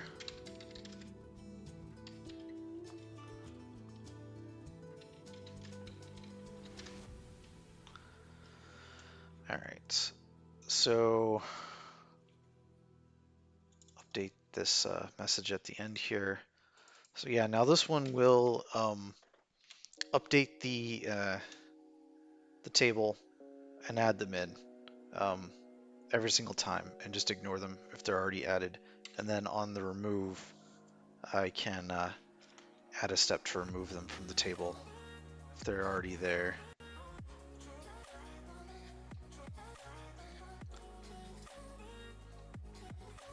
So basically, I just add more steps to this function to do what we need to do.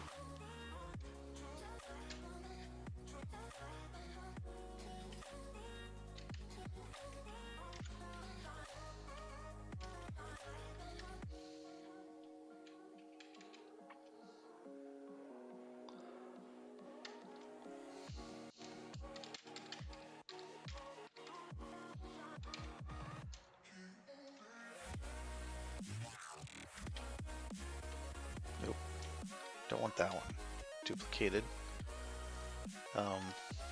basically want this because now we're going to be doing two different operations. Unsubscribe Bing, Twitch name. Oh, unsubscribing.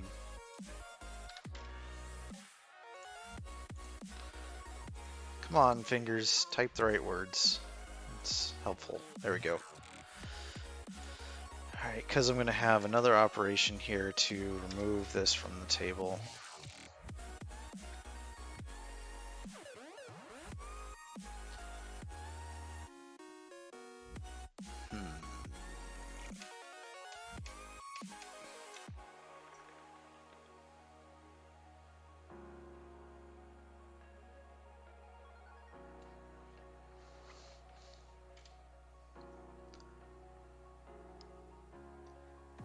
So now I need to study up on how you remove things from the table.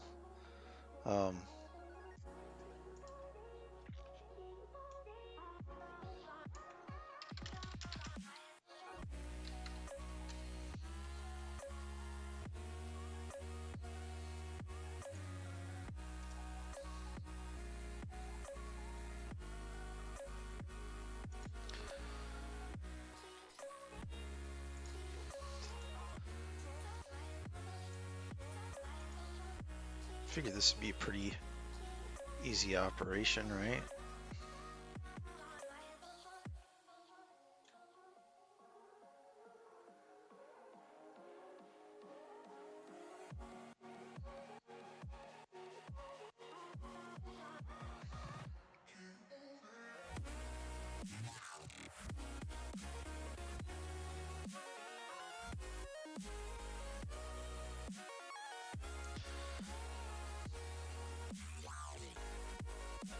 And thinking about this, it's probably best to use some case forcing on the row key. So I'm going to update the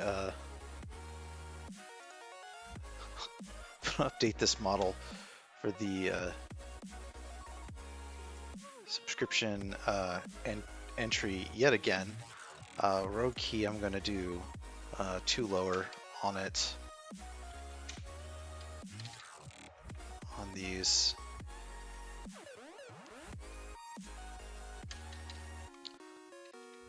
Just because it'll be more likely to hit properly. So I think that I can like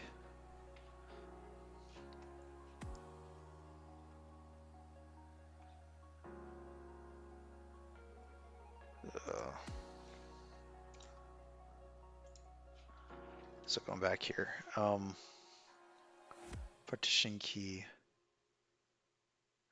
entity pattern, so static void, delete all entities epic fail cloud table.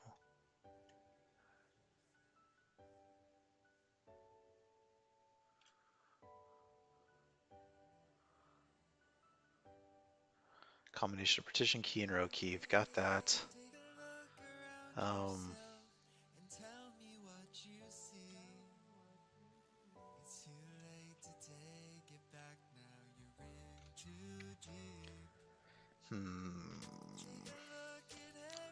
Should be just like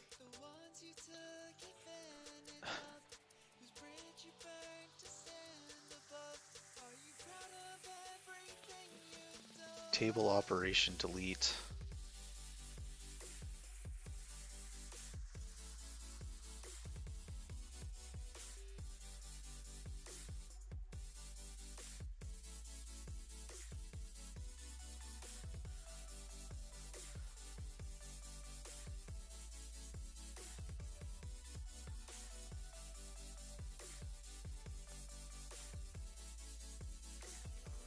All right, I'm gonna just play around in here. I've got this. I'm going to create a new table entity. Var entry equal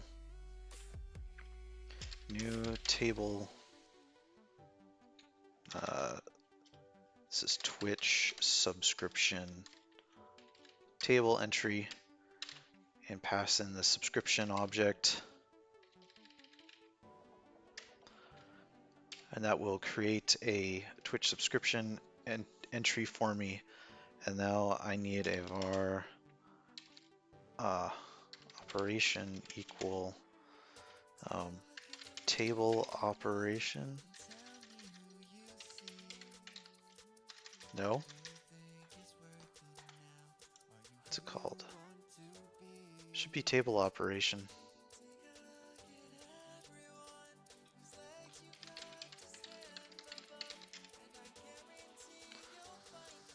There we go.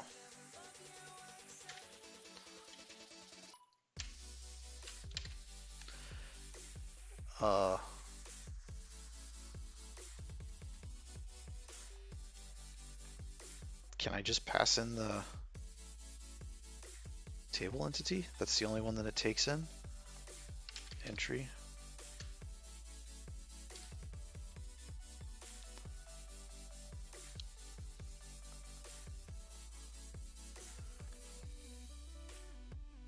This returns a table operation type, and now I need to do like a try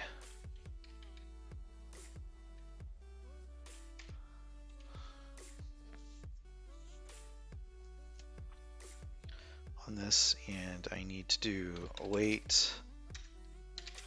I need to bring in the table in this one, so the same way I did in this one here, bring it in.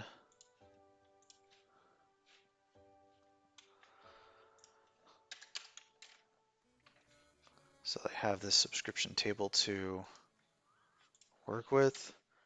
I just want this, not the whole row. Dot execute async.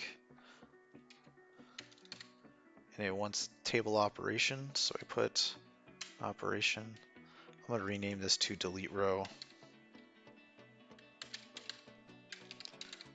just so it sounds a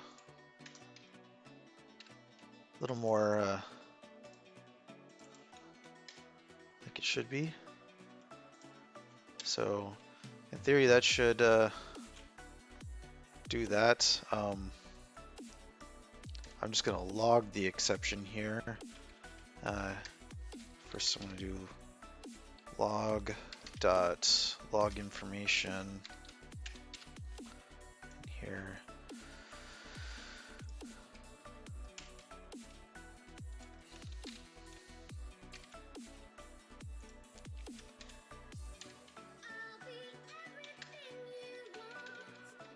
Removing Twitch name.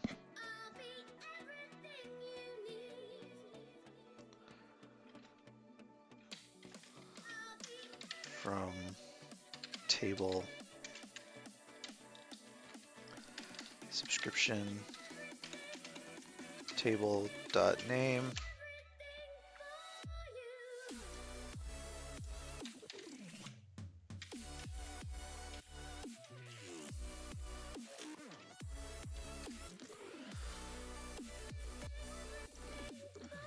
Then removed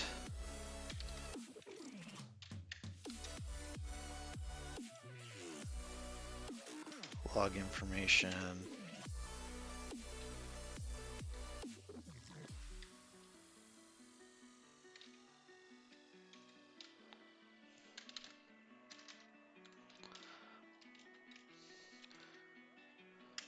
Already removed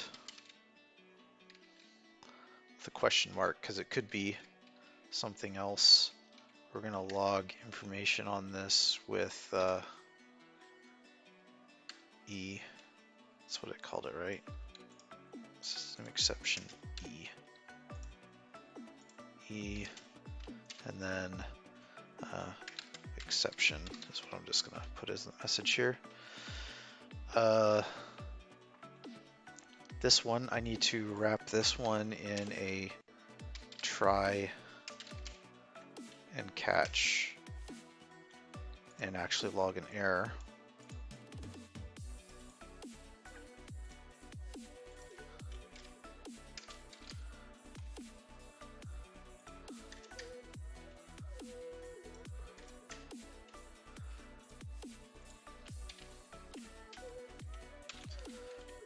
Because now if this fails, I still want the other one to run. I could have created a separate Azure function to do just this when there's a remove operation.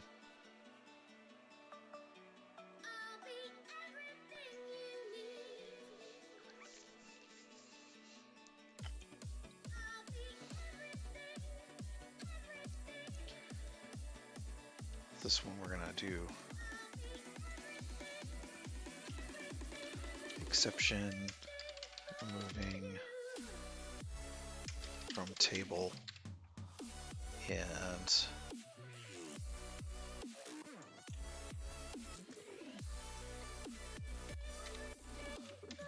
log error for this one. Exception unsubscribing. All right, so this will remove them from the table when there's that in there, do some logging for it. That should be all there is to that, in theory. The next thing I need to do is I need to update the subscription registration piece to get another queue in. And this is going to be Twitch subscription queue that I need to pass in here.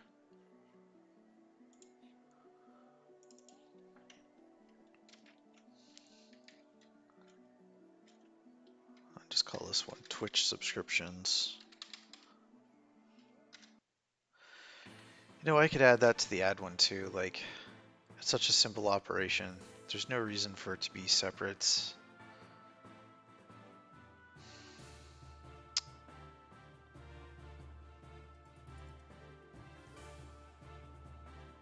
Except for the fact that I need to do it every time. Just to be sure. That's right. Twitch subscriptions. Queue.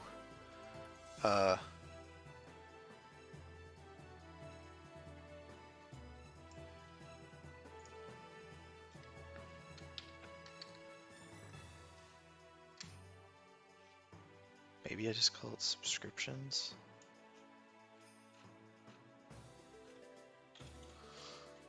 Yeah, I'm gonna call it Twitch subscription queue. So this gets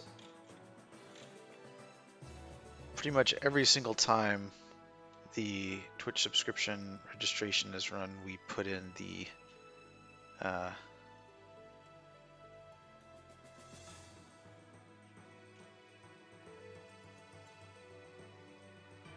for each subscription inscription.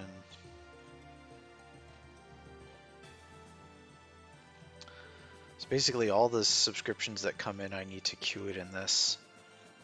As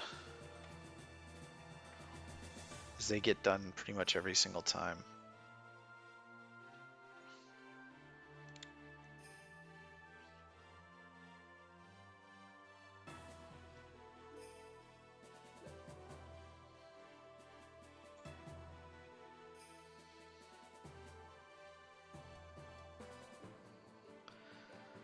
Oof.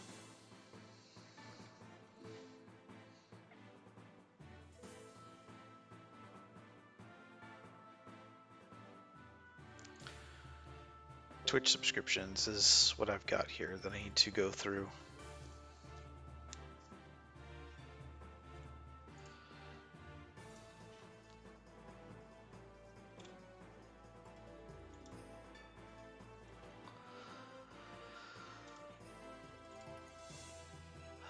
So I need to loop through this. I do it like several times. like I do it down here, and I could just like add that, queue that up in here.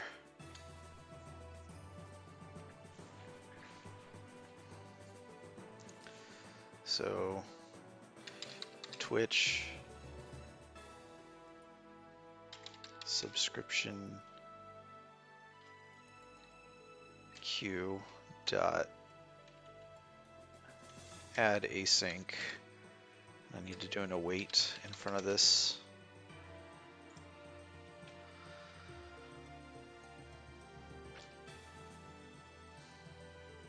Subscription. It's like all there is to it.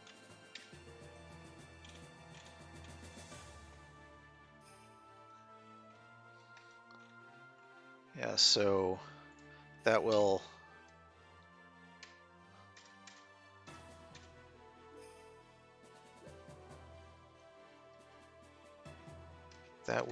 go ahead and queue that up.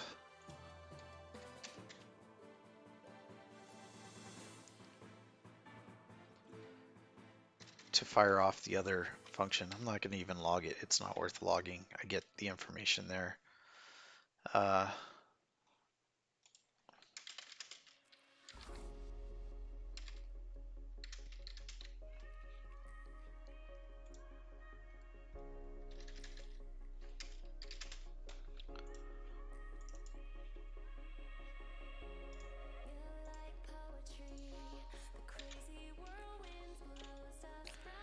Twitch subscriptions queue. Oh, that works for me.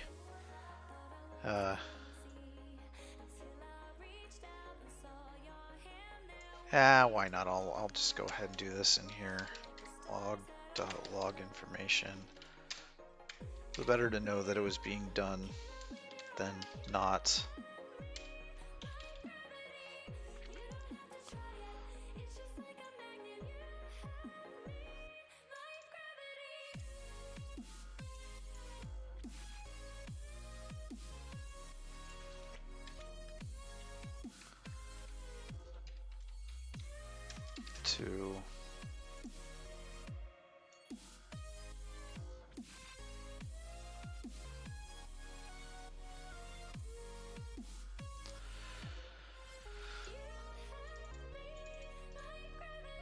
That way at least I've got a log entry that it's being done, even though it's not extremely important. It will be good to go back and figure that out. One of the things that I've noticed about these log informations is that they're really hard to read because they don't have the function name in them. And when you're like doing the log stream for multiple functions, you get some really garbled outputs. So I probably need to do something to the effect of some kind of wrapper for this so that it always puts the function name in the log information, log error, all that kind of stuff. So it's easier to see which function was the source of the issue.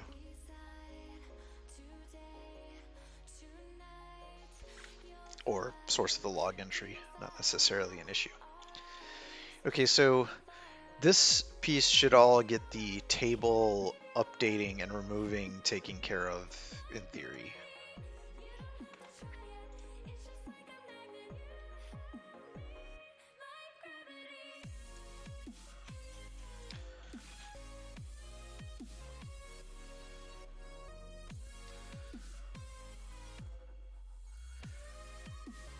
So remove is a simple operation to do.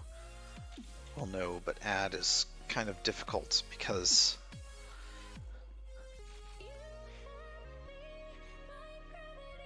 yeah, we'll be fine.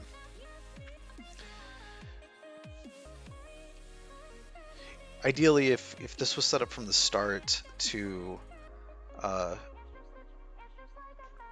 ingest all if I didn't already have data out there, I would consider like just adding on the addition to the add piece, and then uh, on the remove piece, do the remove from table. So on add, subscribe add, go ahead and add them, and then on subscribe remove them from the table. But since I've already got a bunch configured, I would miss out on all the ones who are already done.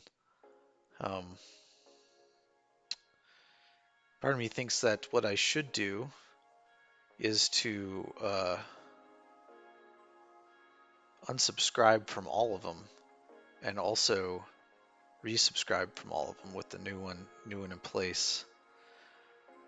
The only downside to what I'm doing now is that on every single time I run the subscription automation, which is already like twice a day that it runs, and then anytime that I add a new person, it's going to go through and it's going to run the function for every single one of those subscriptions each of those times. So those are kind of unnecessary function operations that I could get rid of if they were part of the add process. So I think this is the time to do it, is to go back and just get them into the add.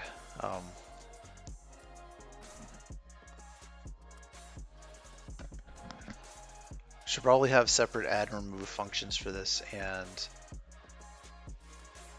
do both the lookups at the same time.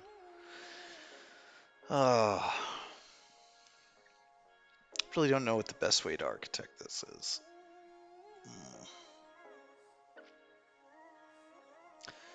So I don't want this one being too cluttered with things to do.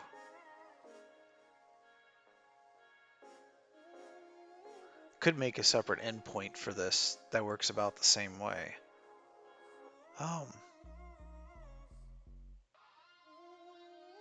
Then I've got two endpoints I'd have to update every subscription.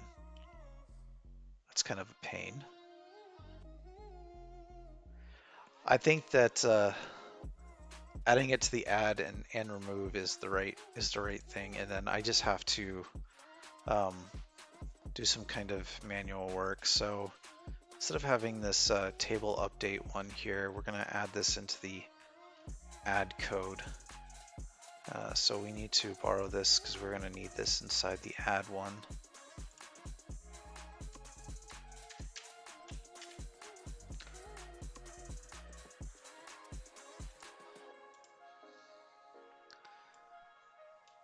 I need the same kind of extra logging pieces in here that weren't there before.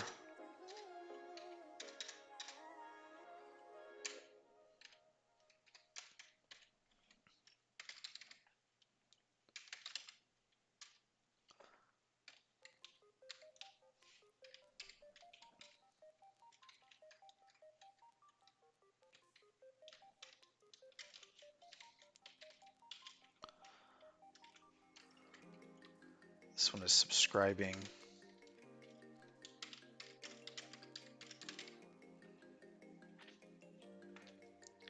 I need log information in this.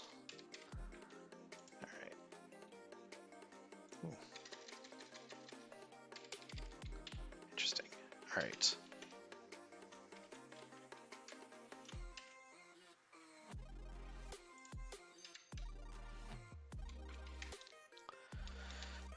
Unsubscribed. If I could type it right. Well, that's what autocorrect is for.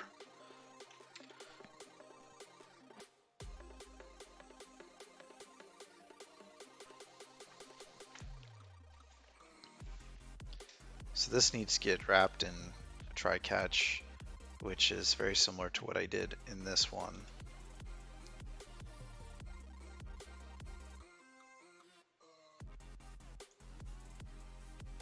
And this one's actually wrong. It's in the wrong spot.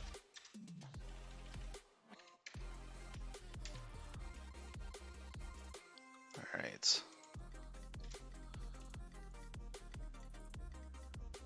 copy this and then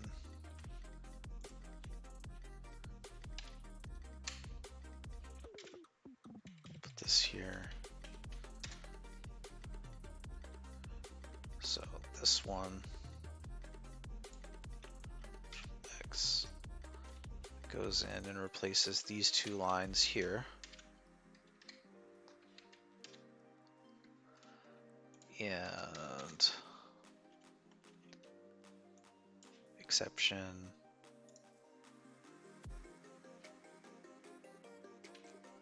This is the subscription one, yeah. This is subscribed. And then this one is exception subscribing. All right. So that kind of replaces our existing code that we had for doing that. So now we need the code for adding in to the table. And that will be in the table update one that we had here. And this is going to be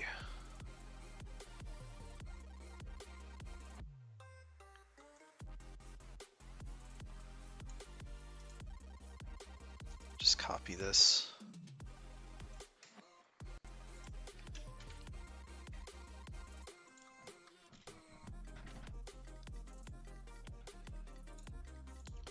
Add system in there.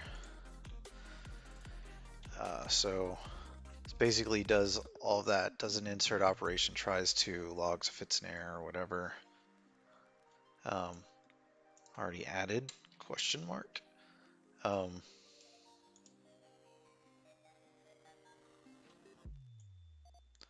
this is not notifications. This is all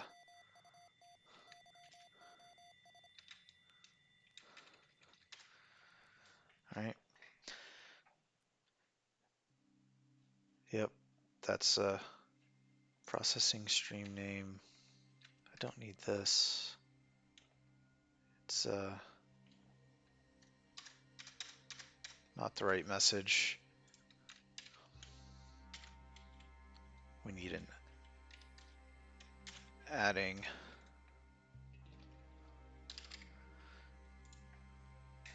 There. That should go. All right. So we've added this to the add one. What I think that I'm going to do, since I need to do this for a kind of a one-off thing, is I'm going to change this from a queue trigger to being an HTTP trigger in the same vein that the subscription registration piece works with a function one and taking post and this and kind of doing the same exact thing that I was doing here. And this will be a one-off. Like I'll fire it off one time and then maybe in the future if I ever need to do that as well, it will work. So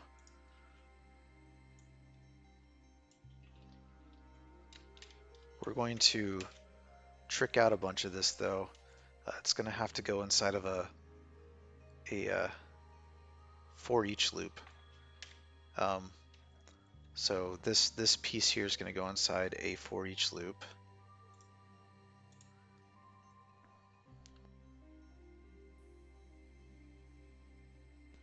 But first we have to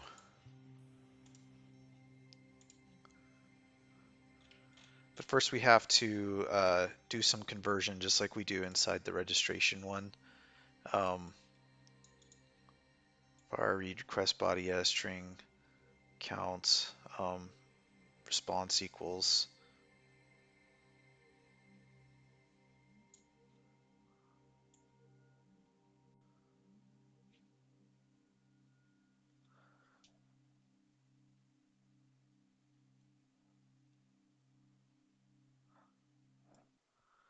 yeah.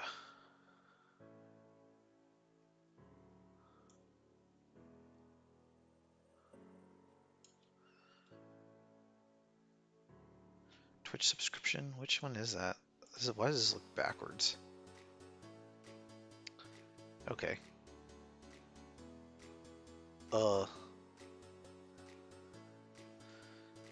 It's fine, I can reuse a lot of this. Save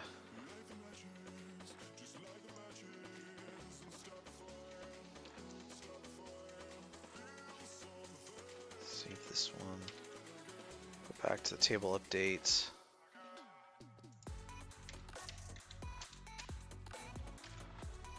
Basically, we're going to read in the request body, log the request body, convert the request body to a list of Twitch subscriptions, log the count of that, get the response object. This is what we're going to send back to the client, and it's very similar to what we had before. I'm just going to reuse it because it's conveniently already there, and I don't need to create another model, even though it doesn't make a whole lot of sense. It's going to have request subscriptions. I can go ahead and pull out the existing subscriptions, and then reply back, which is all that work that I deleted before. Said, oh, we don't need this anymore, and say, hey, this is what was already there. Do the same kind of tests against it, and then delete or add. But this one is like a full-on add one, so this is just going to be requested subscriptions. I think I might do a different model for this one because it does not make sense completely. That's sad. I'm going to copy this Twitch subscription response. I'm going to add like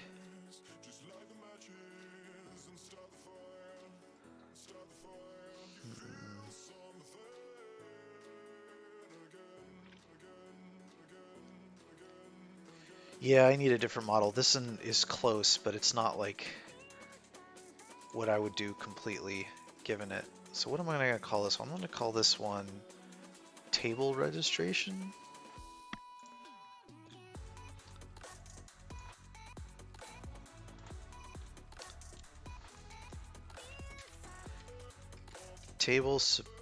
Twitch subscription table update. Update response. .cs. So that's the name of the function, right? Twitch subscription table update, and then response at the end.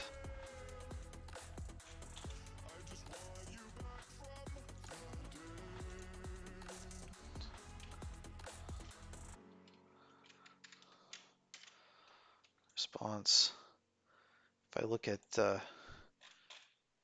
subscription entry, but registration response, I'm going to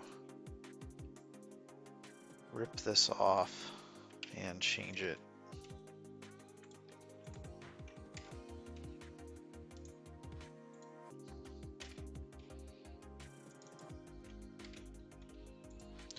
So we're still going to have requested subscriptions. We're not going to have current subscriptions, so we're not going to do a thing with that. Add subscription is fine. We're not going to have remove subscription. I'm going to have like error subscriptions. I'm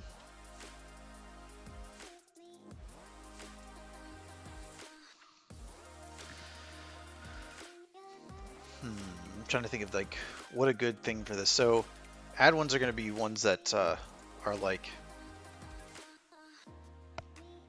correct, like they actually like were added, and then these are going to be added when they were thrown. So a guess name for that would be like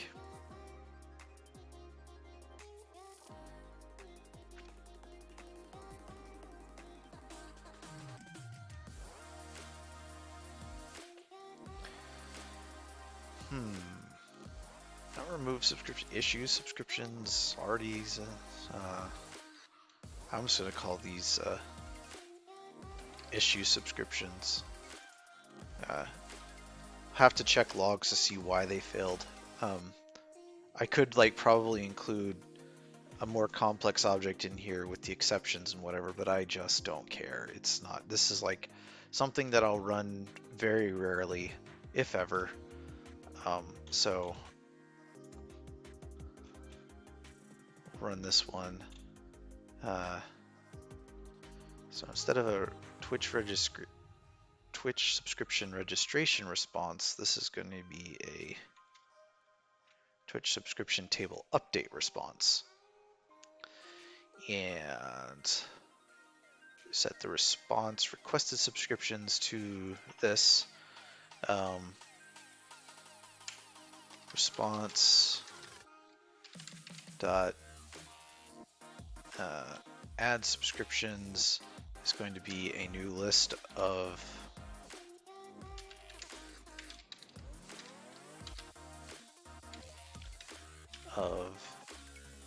Twitch subscriptions.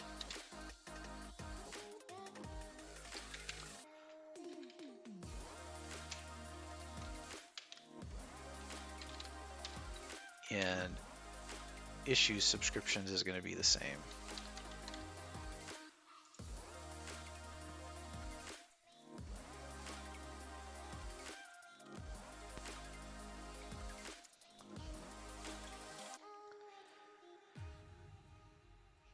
And so what we have to do here is that we still get subscription table in. Subscription, what is this getting defined from? This is not going to be there anymore. I was wondering why this wasn't getting swigglies all over the place. So those are going to get defined inside the for each loop.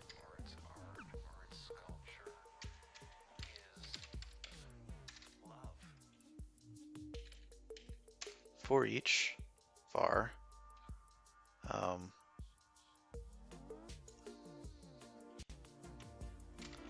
normally I wouldn't use an uppercase one here, but we'll do this first in Twitch subscriptions.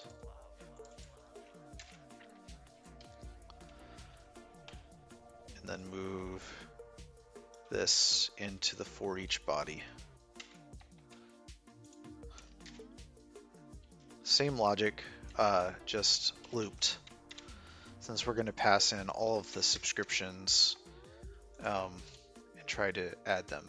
The other thing that we need to do is we need to do response dot add subscriptions dot add subscription, and then response. If it fails, then we're going to do issue subscription.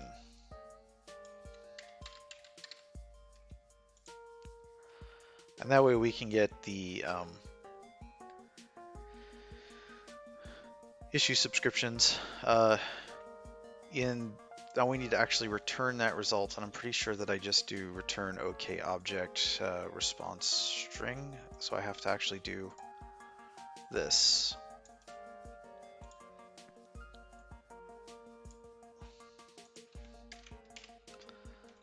So this requires me to add in this. Why is return? Oh, it's because this is what?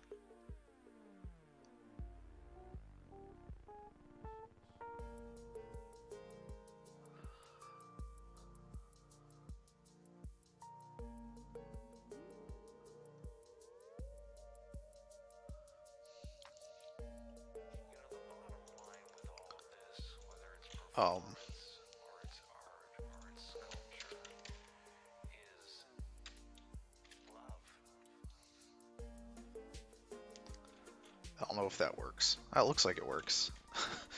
So since this is an asynchronous one, it's it's expecting a result back of a certain type. So that means that I have to return it as a task of that type that I'm returning back. I don't know if that works. I haven't actually used async with the HTTP triggers.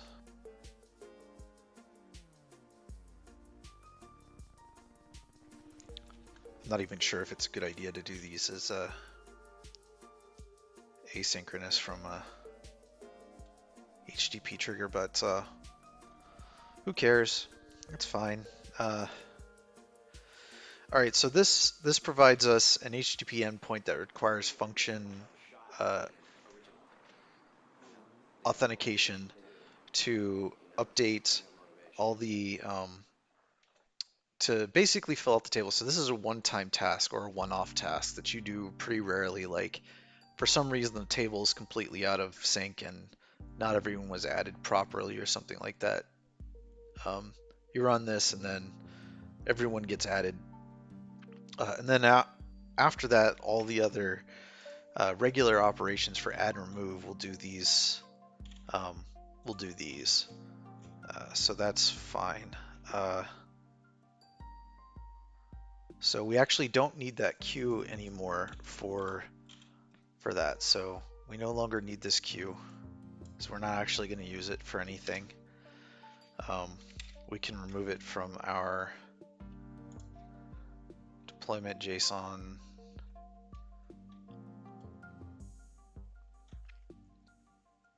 Here, we no longer need this.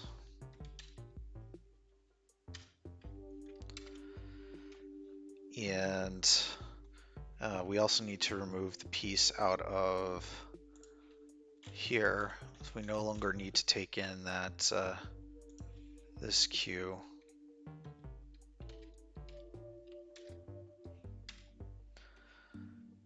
And we no longer need to update this down here.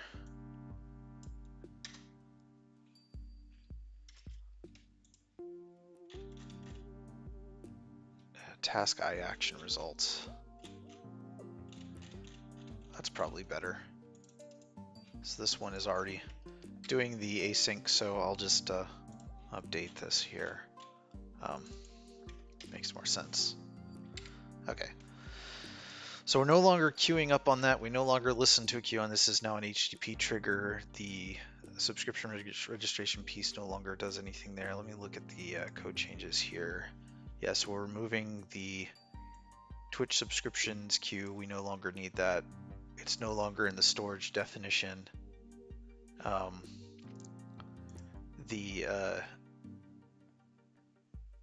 We updated this quite a bit. I hope that works. I don't know if using complex types like this works in a cloud type, but we'll see.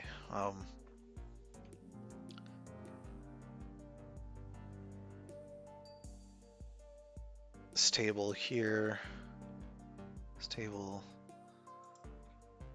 we created this Twitch subscription table update response so we can get back the information about what was requested, what was done, what was not done to the screen. We updated the subscription add to now also update the table with the information whenever there's an add operation. Twitch subscription registration. I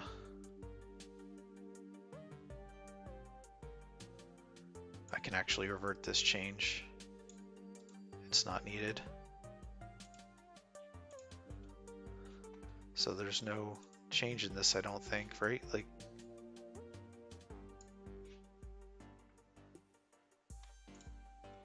I don't know, why is it saying that there's changes there? Close that out. Close all the issue ones. What's going on?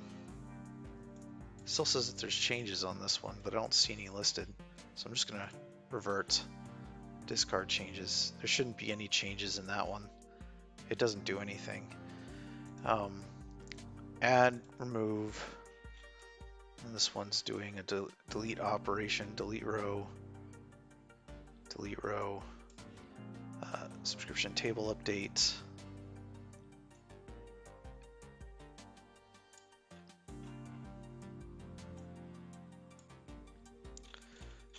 So that's solid. Okay, so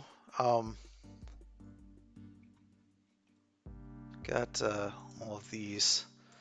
So that should handle the part about managing the table data in some way that makes sense. So we'll have to update this here. I'm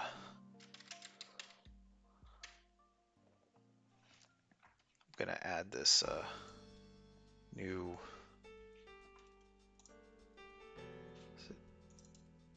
Twitch subscriptions, copy, find this in here. I need to add a local setting for the new table that I created.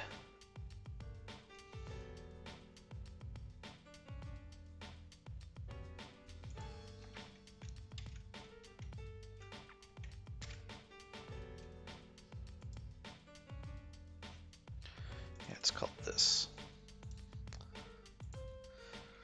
Func settings add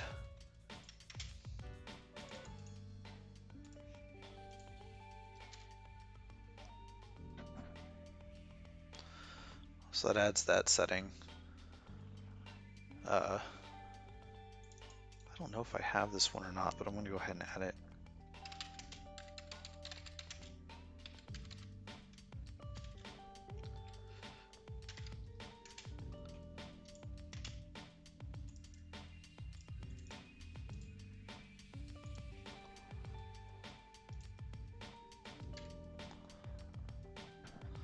All right.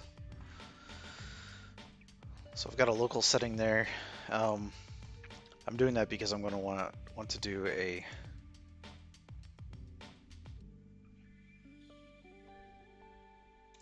close this, it's saying that there's like changes in it. There shouldn't be. Just going to close out of everything that's open.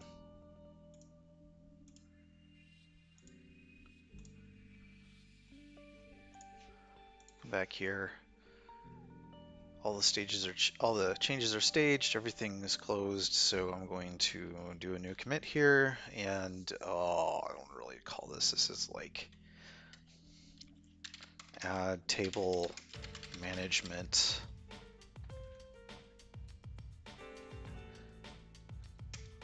code, I guess.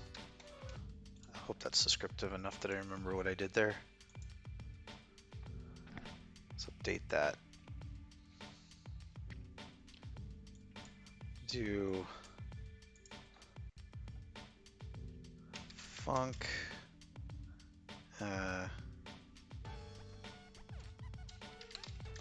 can't remember the command off the top of my head. I need to start my storage emulator, which I can't share because the screen, for whatever reason, won't come up on OBS. So I'm starting that off screen here. So that's up and ready to go.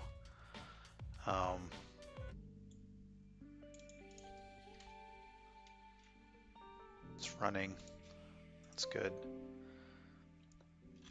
Now it's func start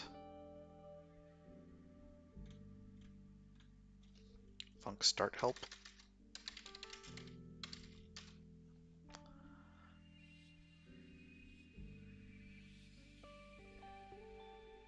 That's not what I wanted. Yes. Init. Why can't I remember the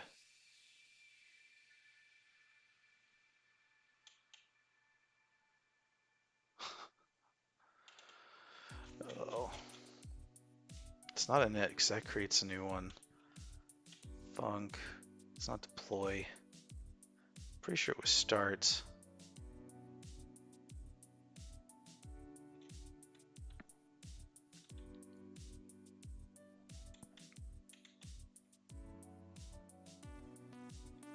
Oh well, we'll just do func start. I'm sure it'll complain. I was pretty sure there was like 3 parts to this command.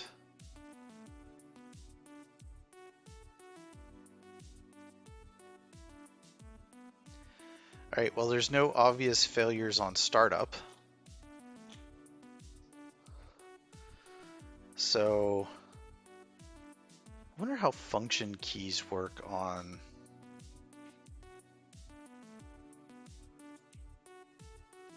I actually don't know how function keys work on the local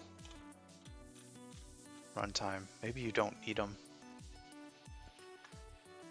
Let me look at this.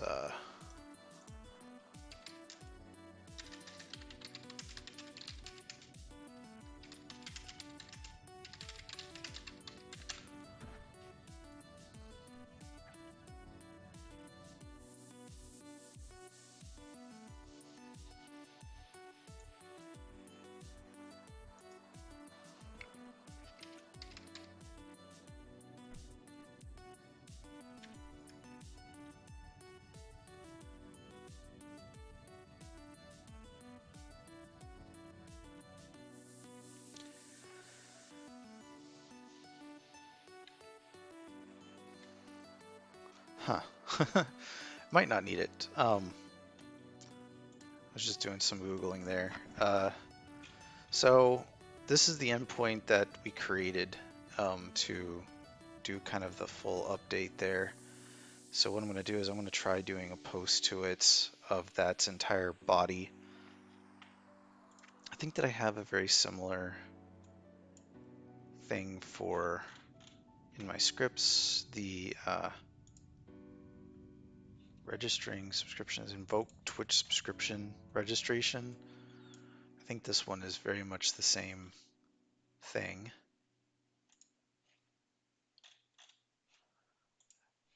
Because it's yeah, it takes in the path to the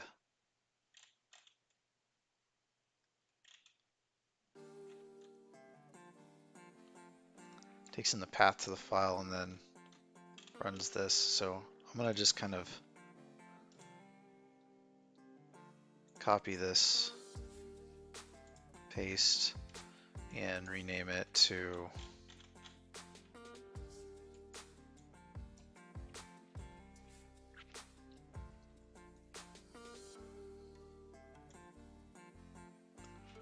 Twitch subscription table update.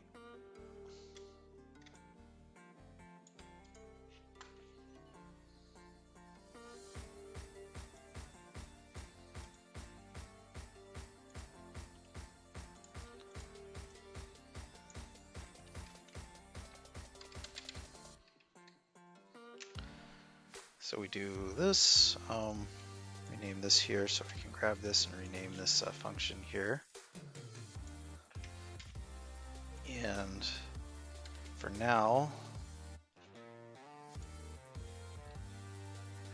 this got all mangled up.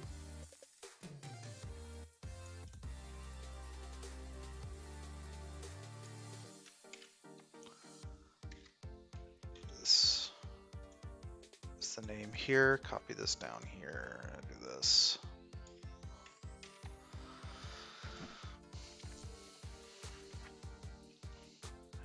Again.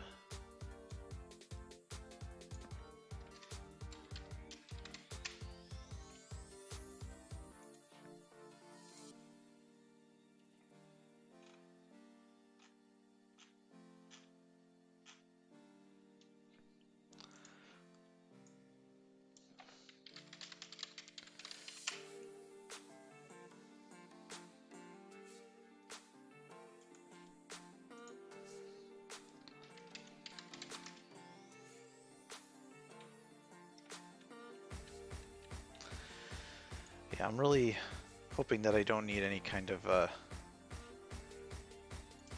key for this, because I can't find any documentation on how you do function authentication with any of this. I'm going to pass in a fake secret anyways.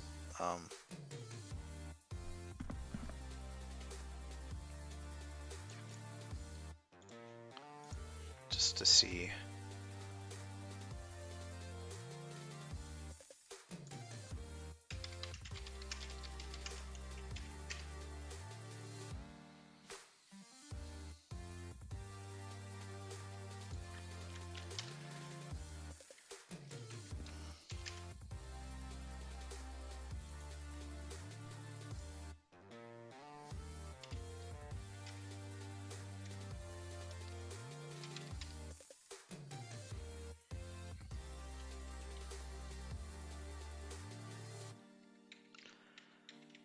There's just no information about function authentication when testing locally. Oh, okay. I was hoping that'd be like listed up in here somewhere. It just may not be needed, or it may just take whatever. So we'll see. Um, yeah. So this should be kind of the same thing here. Um, except I have this in the integrated one. I need to run it from the regular PowerShell one because I need the integrated one to actually do.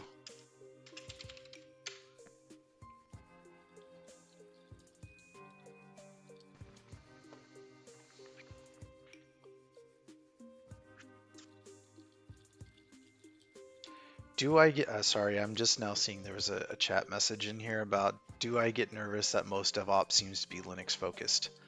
I do not. First of all, uh, there are plenty of apps out there that are based on .NET that are containerized and all that kind of stuff, ASP.NET, Core, all that kind of stuff. There's still plenty of Windows out there in the landscape. There's PowerShell is probably the best management language for the Azure environments. I think that it's way better than the AZ CLI tool and the Python APIs. So that means like on the Azure side of it, people who've worked with Windows and PowerShell are probably going to have a slight edge in that. And I really think that like there's plenty of WinOps out there going on, and there's plenty of .NET and all of that. So I'm not worried about it. Thing that does worry me though is that there's no such thing as a Windows container. Everyone can tell me that there is such a thing, but there isn't. So like Nano is like not the same thing, right? It's I know people like it, but it's not Windows. It's like a very dumbed down version of the operating system. It's definitely nothing like Linux containers. So on the container side, it's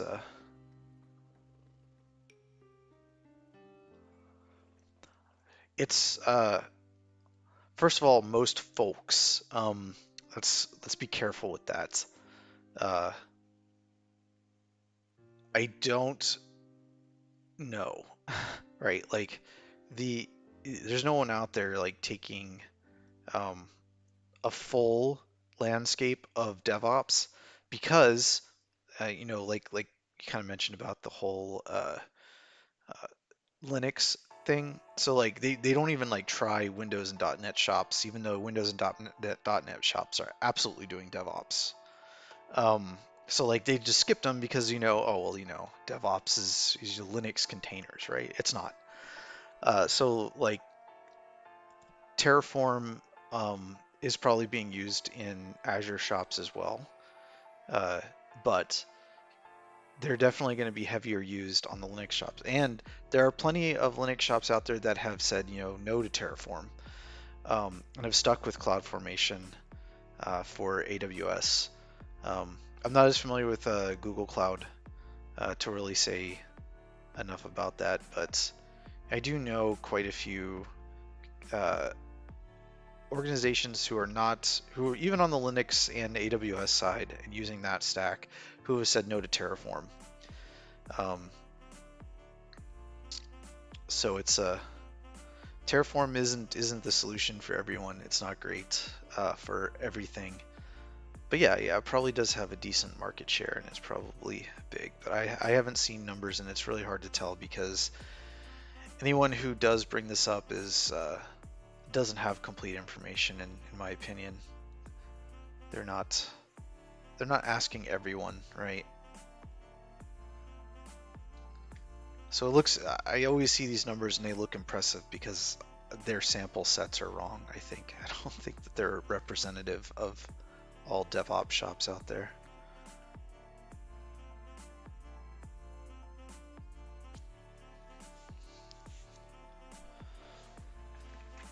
Okay, so I'm running this on the terminal because I want my integrated console to actually run these commands here. So it frees up my integrated console. Let me just rename this to params.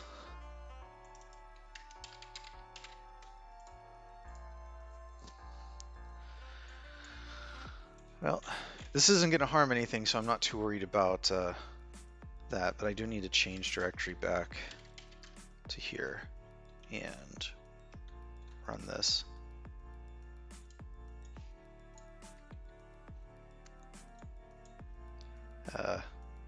Argument is null or empty. Now let me just put some FUD in here.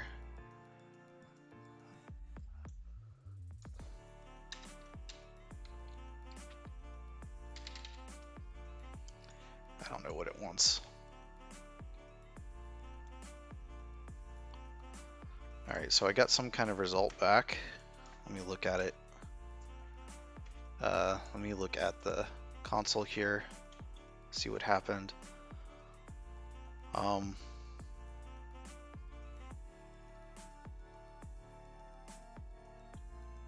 Yep, that looks good. It added it. It added all of them. So that's kind of what I expected. So let me do this again and do result 2 with the same inputs. So it looks like you can pass whatever you want to into the function secrets when you're doing this locally, and it works, which is good. Let me look at .issue.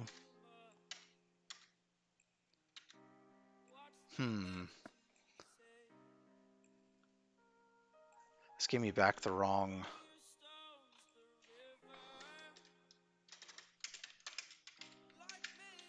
This gave me back the wrong thing. I was not expecting add subscriptions and remove subscriptions. I was expecting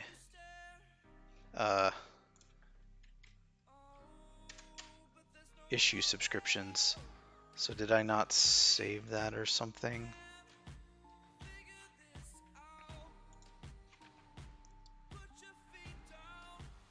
What? Oh, I didn't update this. There we go.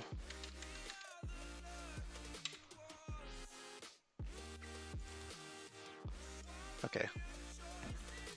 So the first time around it added to issue subscriptions, it did it to all of these. So I'm going to open up my Table Explorer, which I also can't share because it won't show up in OBS without doing full things. I'm basically going to axe this table.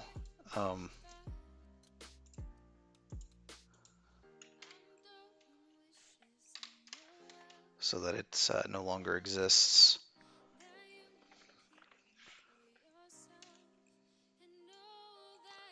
Move subscriptions is probably accurate, and I could have probably left it at that, but it could have failed because it, for some reason other than the fact that it was there. Exception. Here's a conflict. Conflict.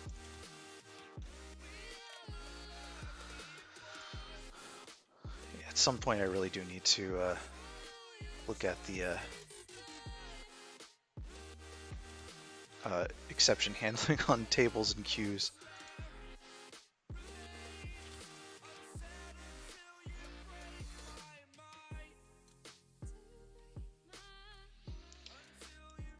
All right, I'm just gonna delete this table. Yes. All right, so this table will get recreated on the next time I launch this, but done here? Edit this. Okay, that's good. Func start. Should rebuild it and then run it.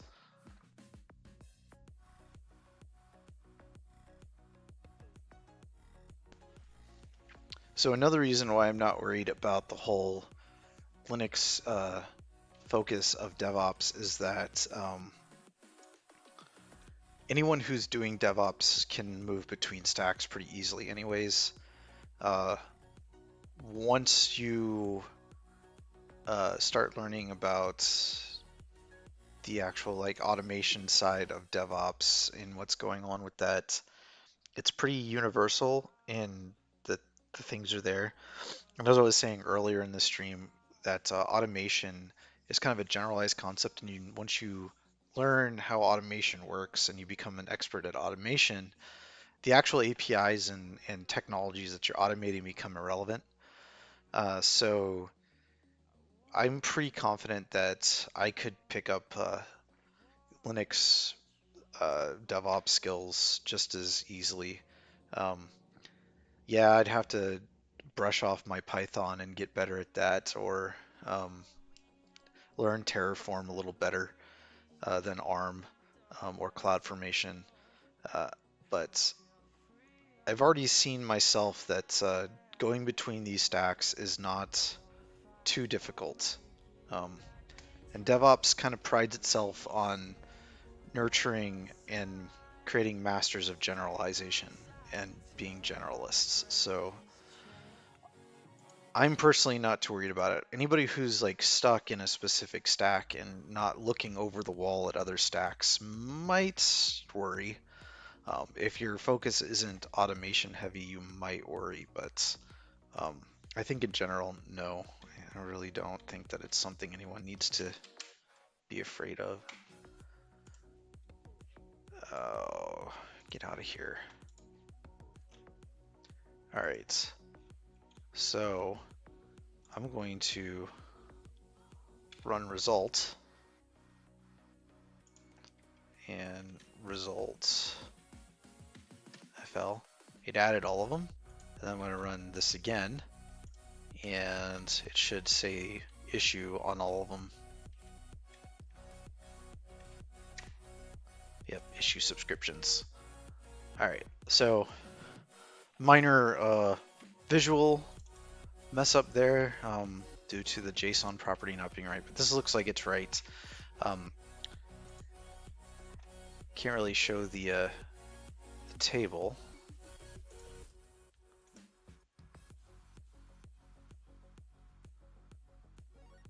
But it looks,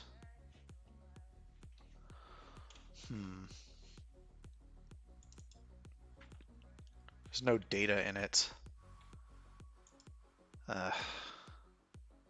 Okay.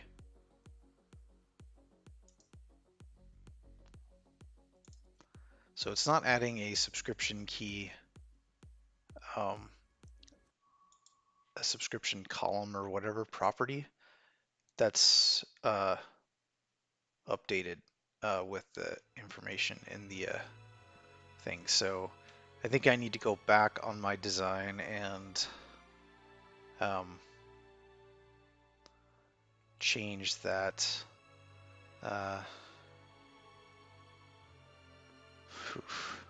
That's sad. All right, that's fine.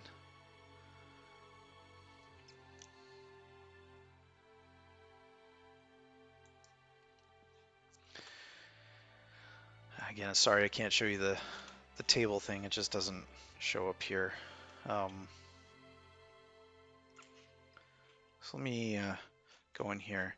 So long time ago, like an hour or so ago, I updated this entry, Twitch subscription entry one, to use a Twitch subscription property called subscription, and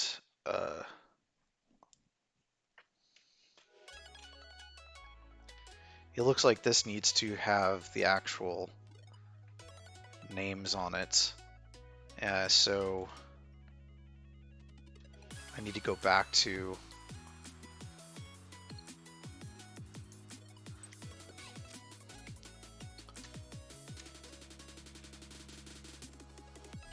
I think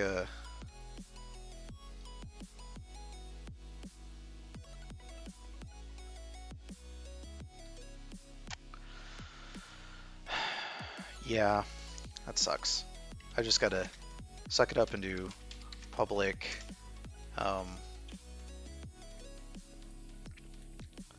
string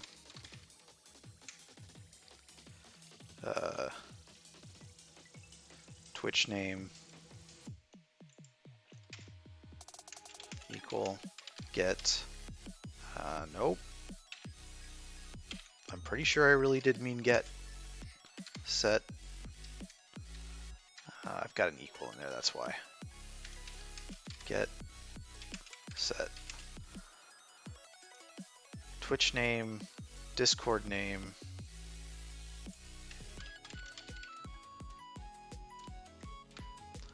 and Twitter name. It sucks because that means when I update that other model, I've got to come in here and update this too.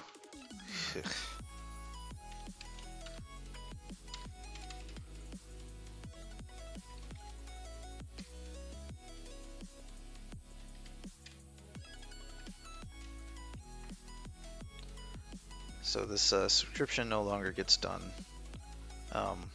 What does get done is this dot Twitch name, subscription dot Twitch name,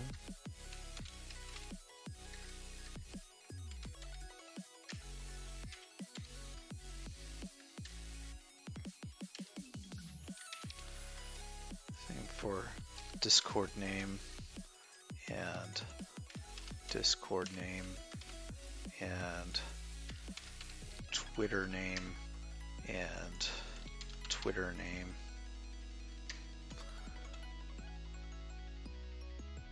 and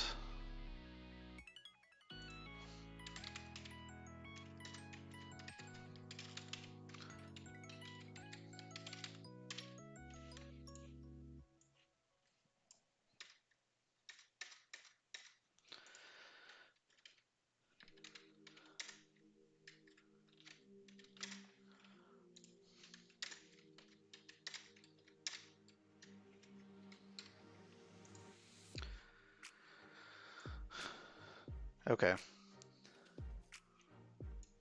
So that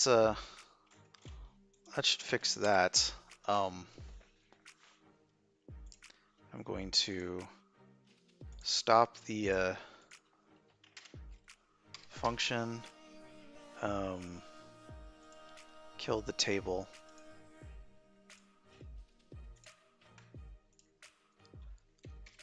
start the function,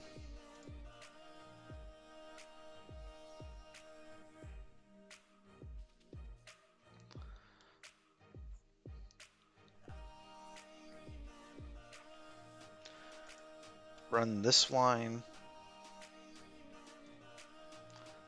and do results fill star. That added them, which is what we expect. And then do this again.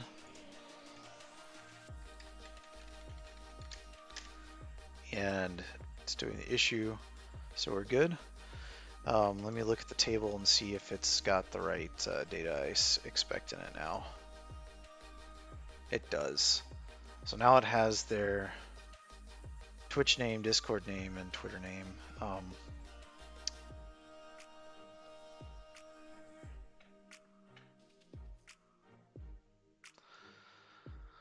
Although this won't get...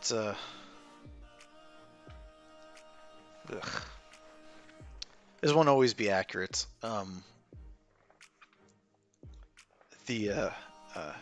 This is not going to track properly with changes to the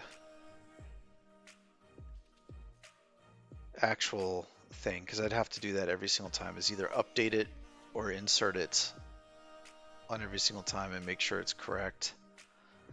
I don't think I care. Like, for the most part, what I need is their Twitch name, and I need to be able to just basically get all of the Twitch names out of the thing. I think I'm going to leave it this way. It's fine. The tables like now got their Twitch name, their Discord name, and their Twitter name all added in. The only problem is that I'm not doing any update operation on this, that if their Discord name changes. But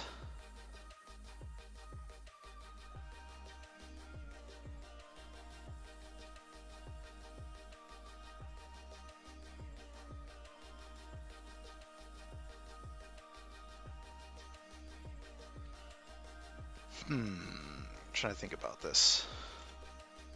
On my Twitch subscription registration piece, I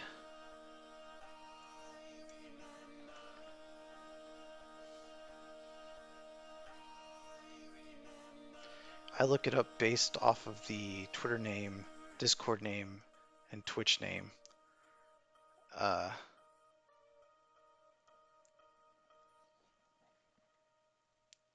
if those don't match, I do add. If those do match, if those don't match, I do add. I do remove.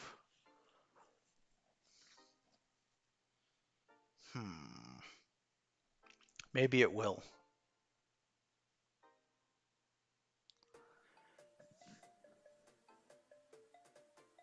Trying to think about what happens if I change somebody's information. I think I already solved that problem, and the add remove already takes care of that. Because it'll basically add a new key. Oh, I could get some. Oh. So the original subscription thing is fine because it was using the Twitch API, and basically I'm checking to see if there's a difference between what the Twitch API sees as their Twitch name, Twitter name, and Discord name. And if I've changed their Twitch name, Twitter name, and Discord name, then I basically add a new one and remove the old one. And that's fine for the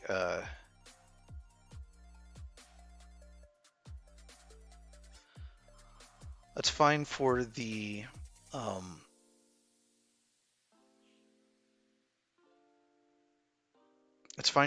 endpoint on Twitch, but it's not okay for my table. So what would happen in that situation is that you would get an add request for something that's already there. It would fail out, and then it would get a remove request and it will remove it. Or it might remove it first and then add it. It's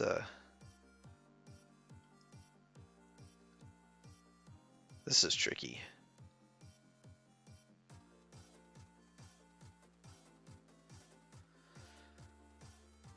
I could change up the key.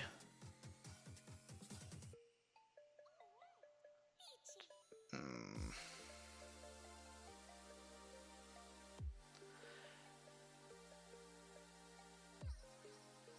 trying to think if there's just a smart way to do this, because basically the it's unique across all three pieces of data. So I probably need to combine all three and use that as the key. Oh. This is doing case insensitive matching on that. So I'd have to do some like two lowers on all of it. All right. I'm gonna have to do it that way. It's the only way that makes sense. So I basically need to change my model again. No shock there. This needs to be changed again. So the partition key is going to be fine, but the row key can't. I need the row key to be a combination of the uh, Twitch name, Twitter name, and Discord name, which makes looking this up painful. I guess I'm just going to return all rows. Anyways, I'm trying to think ahead at the same time as to how the piece that's actually going to do the part that we care about, like getting upcoming events and creating notifications for them. Um, just making sure that there's some logical way to that. But I guess the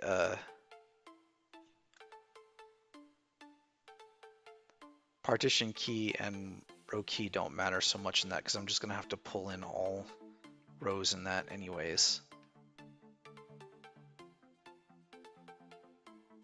So with that in mind, we need to combine these.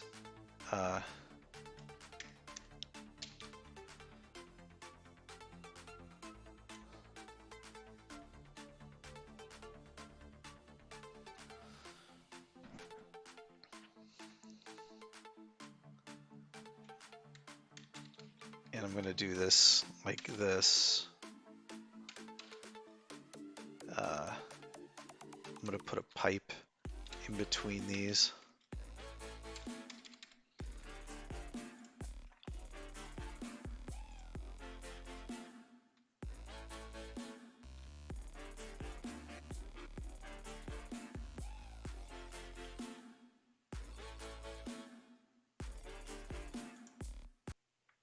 I'm going to change up the music. I think that I've exhausted that playlist on Pretzel Rocks. I'm pretty sure that's the second time I've heard that song while streaming today.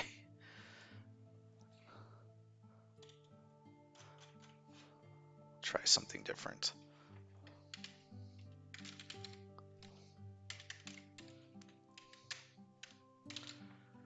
Not stream name, Twitter name. You know, I don't even think that I'm using this. I don't feel like maintaining two of these all the time. I don't think I'm using that constructor anyway, so I'm just gonna get rid of it.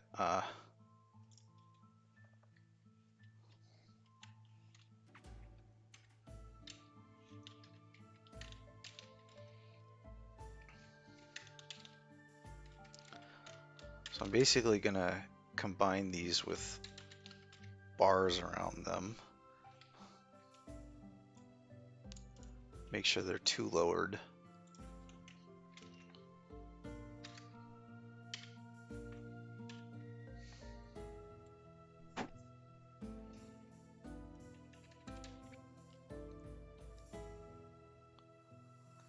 So I want to do Twitch name, Twitter name,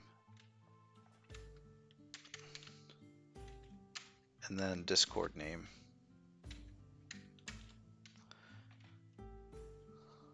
Just because I believe that's the same exact key methodology I'm using in the subscription registration. When I create the tuple of them, the tuple is at Twitch name, Twitter name, Discord name. Yeah, so I'm going to keep with that tradition of putting those together.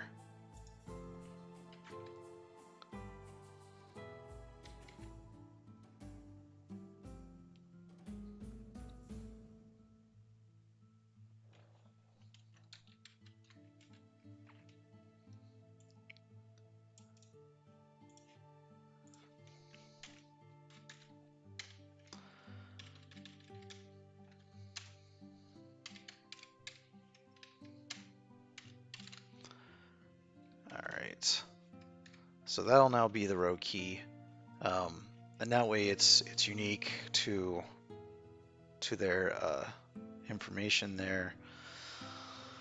Oh, and I'll be able to get and remove it properly whenever changes are made.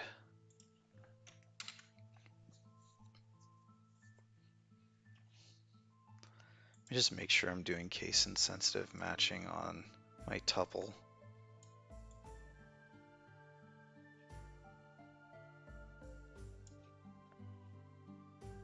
Tuple, no, I'm not. So it is not case insensitive.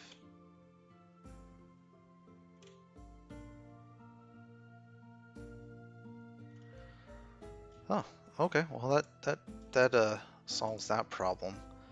I don't even need to do two lower on this.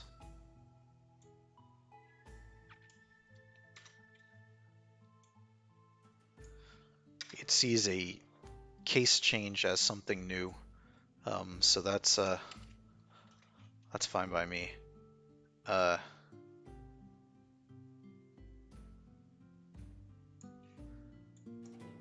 Just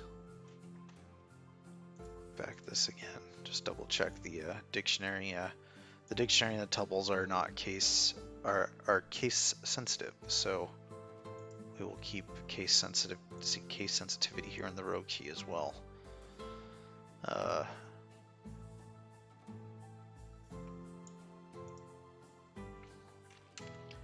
All right.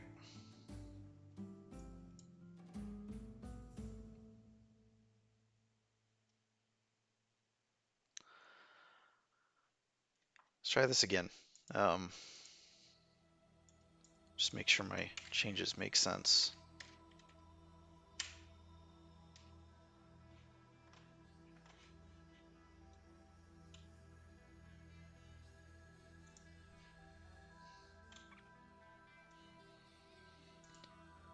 Run this one. And that looks good. Result 2. That result 2 I haven't run yet. Come on.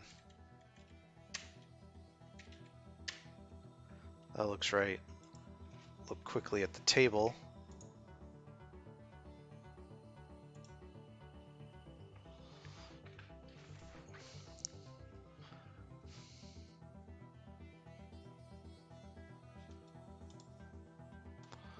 Alright, so I didn't clear out my table before, so I got a lot of duplicates in there, but it's the new ones look right.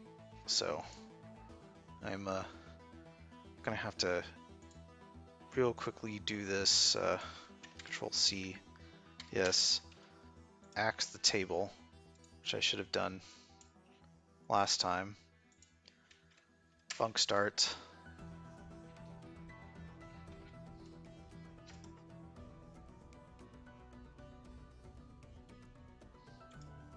Run this one.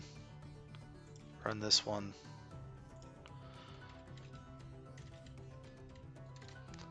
That looks good. And that looks good. Let me double check the table. And the table looks good. So now we've got a more unique row key that's a little bit more robust and won't cause this weird issue where we get it. Now, what is possible is that if for whatever reason the subscription automation is running at the same time and adding and removing due to a change, it is possible that I might send out duplicate notifications for the stream and the ID. So what I may need is another table to track that I've sent out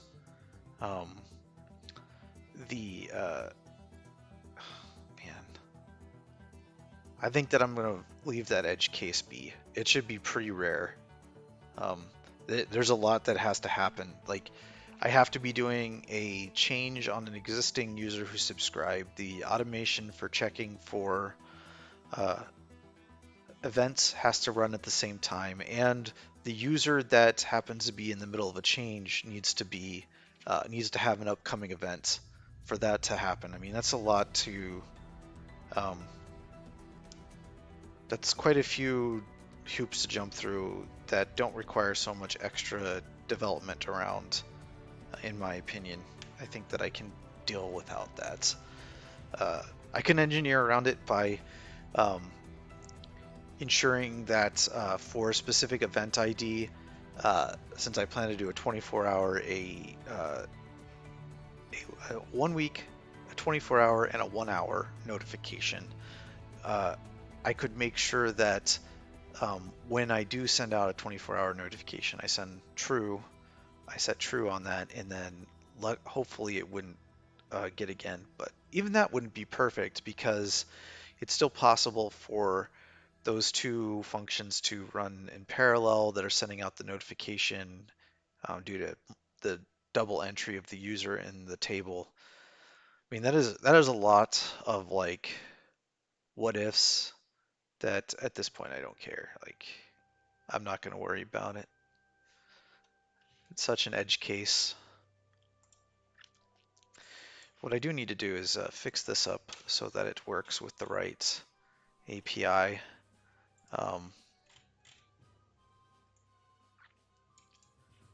Copy here.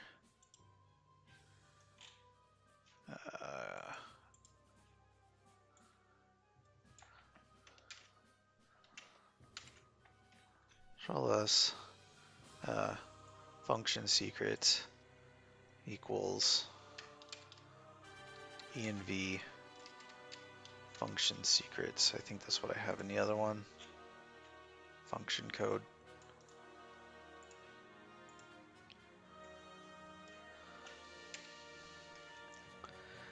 And I can update this to have requested subscriptions, current subscriptions. I'm not returning back on this one. Add subscriptions, and then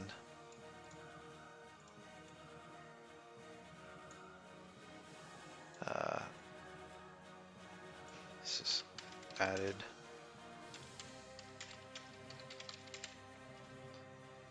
This is issue subscriptions.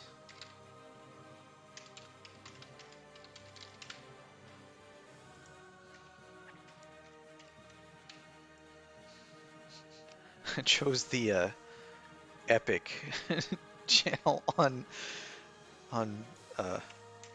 Pretzel Rocks, and this, I have to say, this music is pretty epic. Maybe a little bit over the top.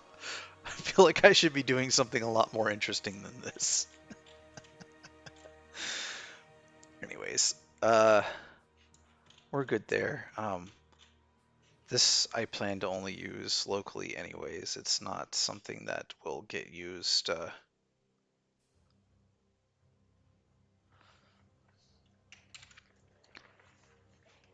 there. Alright, so changes that I made is that I added this file. It's wholly new. This one, like, I completely redid how I do that so that it makes more sense in the actual table data. And then this one, I fixed the issues. So I'm gonna just do snafu fixes for the commit name on this and push that up. All right, so I have some code now that manages the subscriptions a little bit, the table anyways. I can't really test the code for the subscription pieces because locally they will cause all kinds of problems trying to doing it. So the changes that I made to the add remove queue is it's kind of been a strange thing to deal with, but I don't have a good way to test that right now. So that'll have to go. I think that I've been streaming for 3 hours and 40 minutes almost, so I'm going to go ahead and sign off for today and then pick up on this some other time. Again, if you go to my Twitch page, Twitch channel, and the links for this project are there, so if you want to look at the source code, all of that, The branch that I'm working on for this is called Add Event Notification Support. So if you look at that branch, you can see what I've been coding today. And anyways, thanks for watching, and I hope to see you back.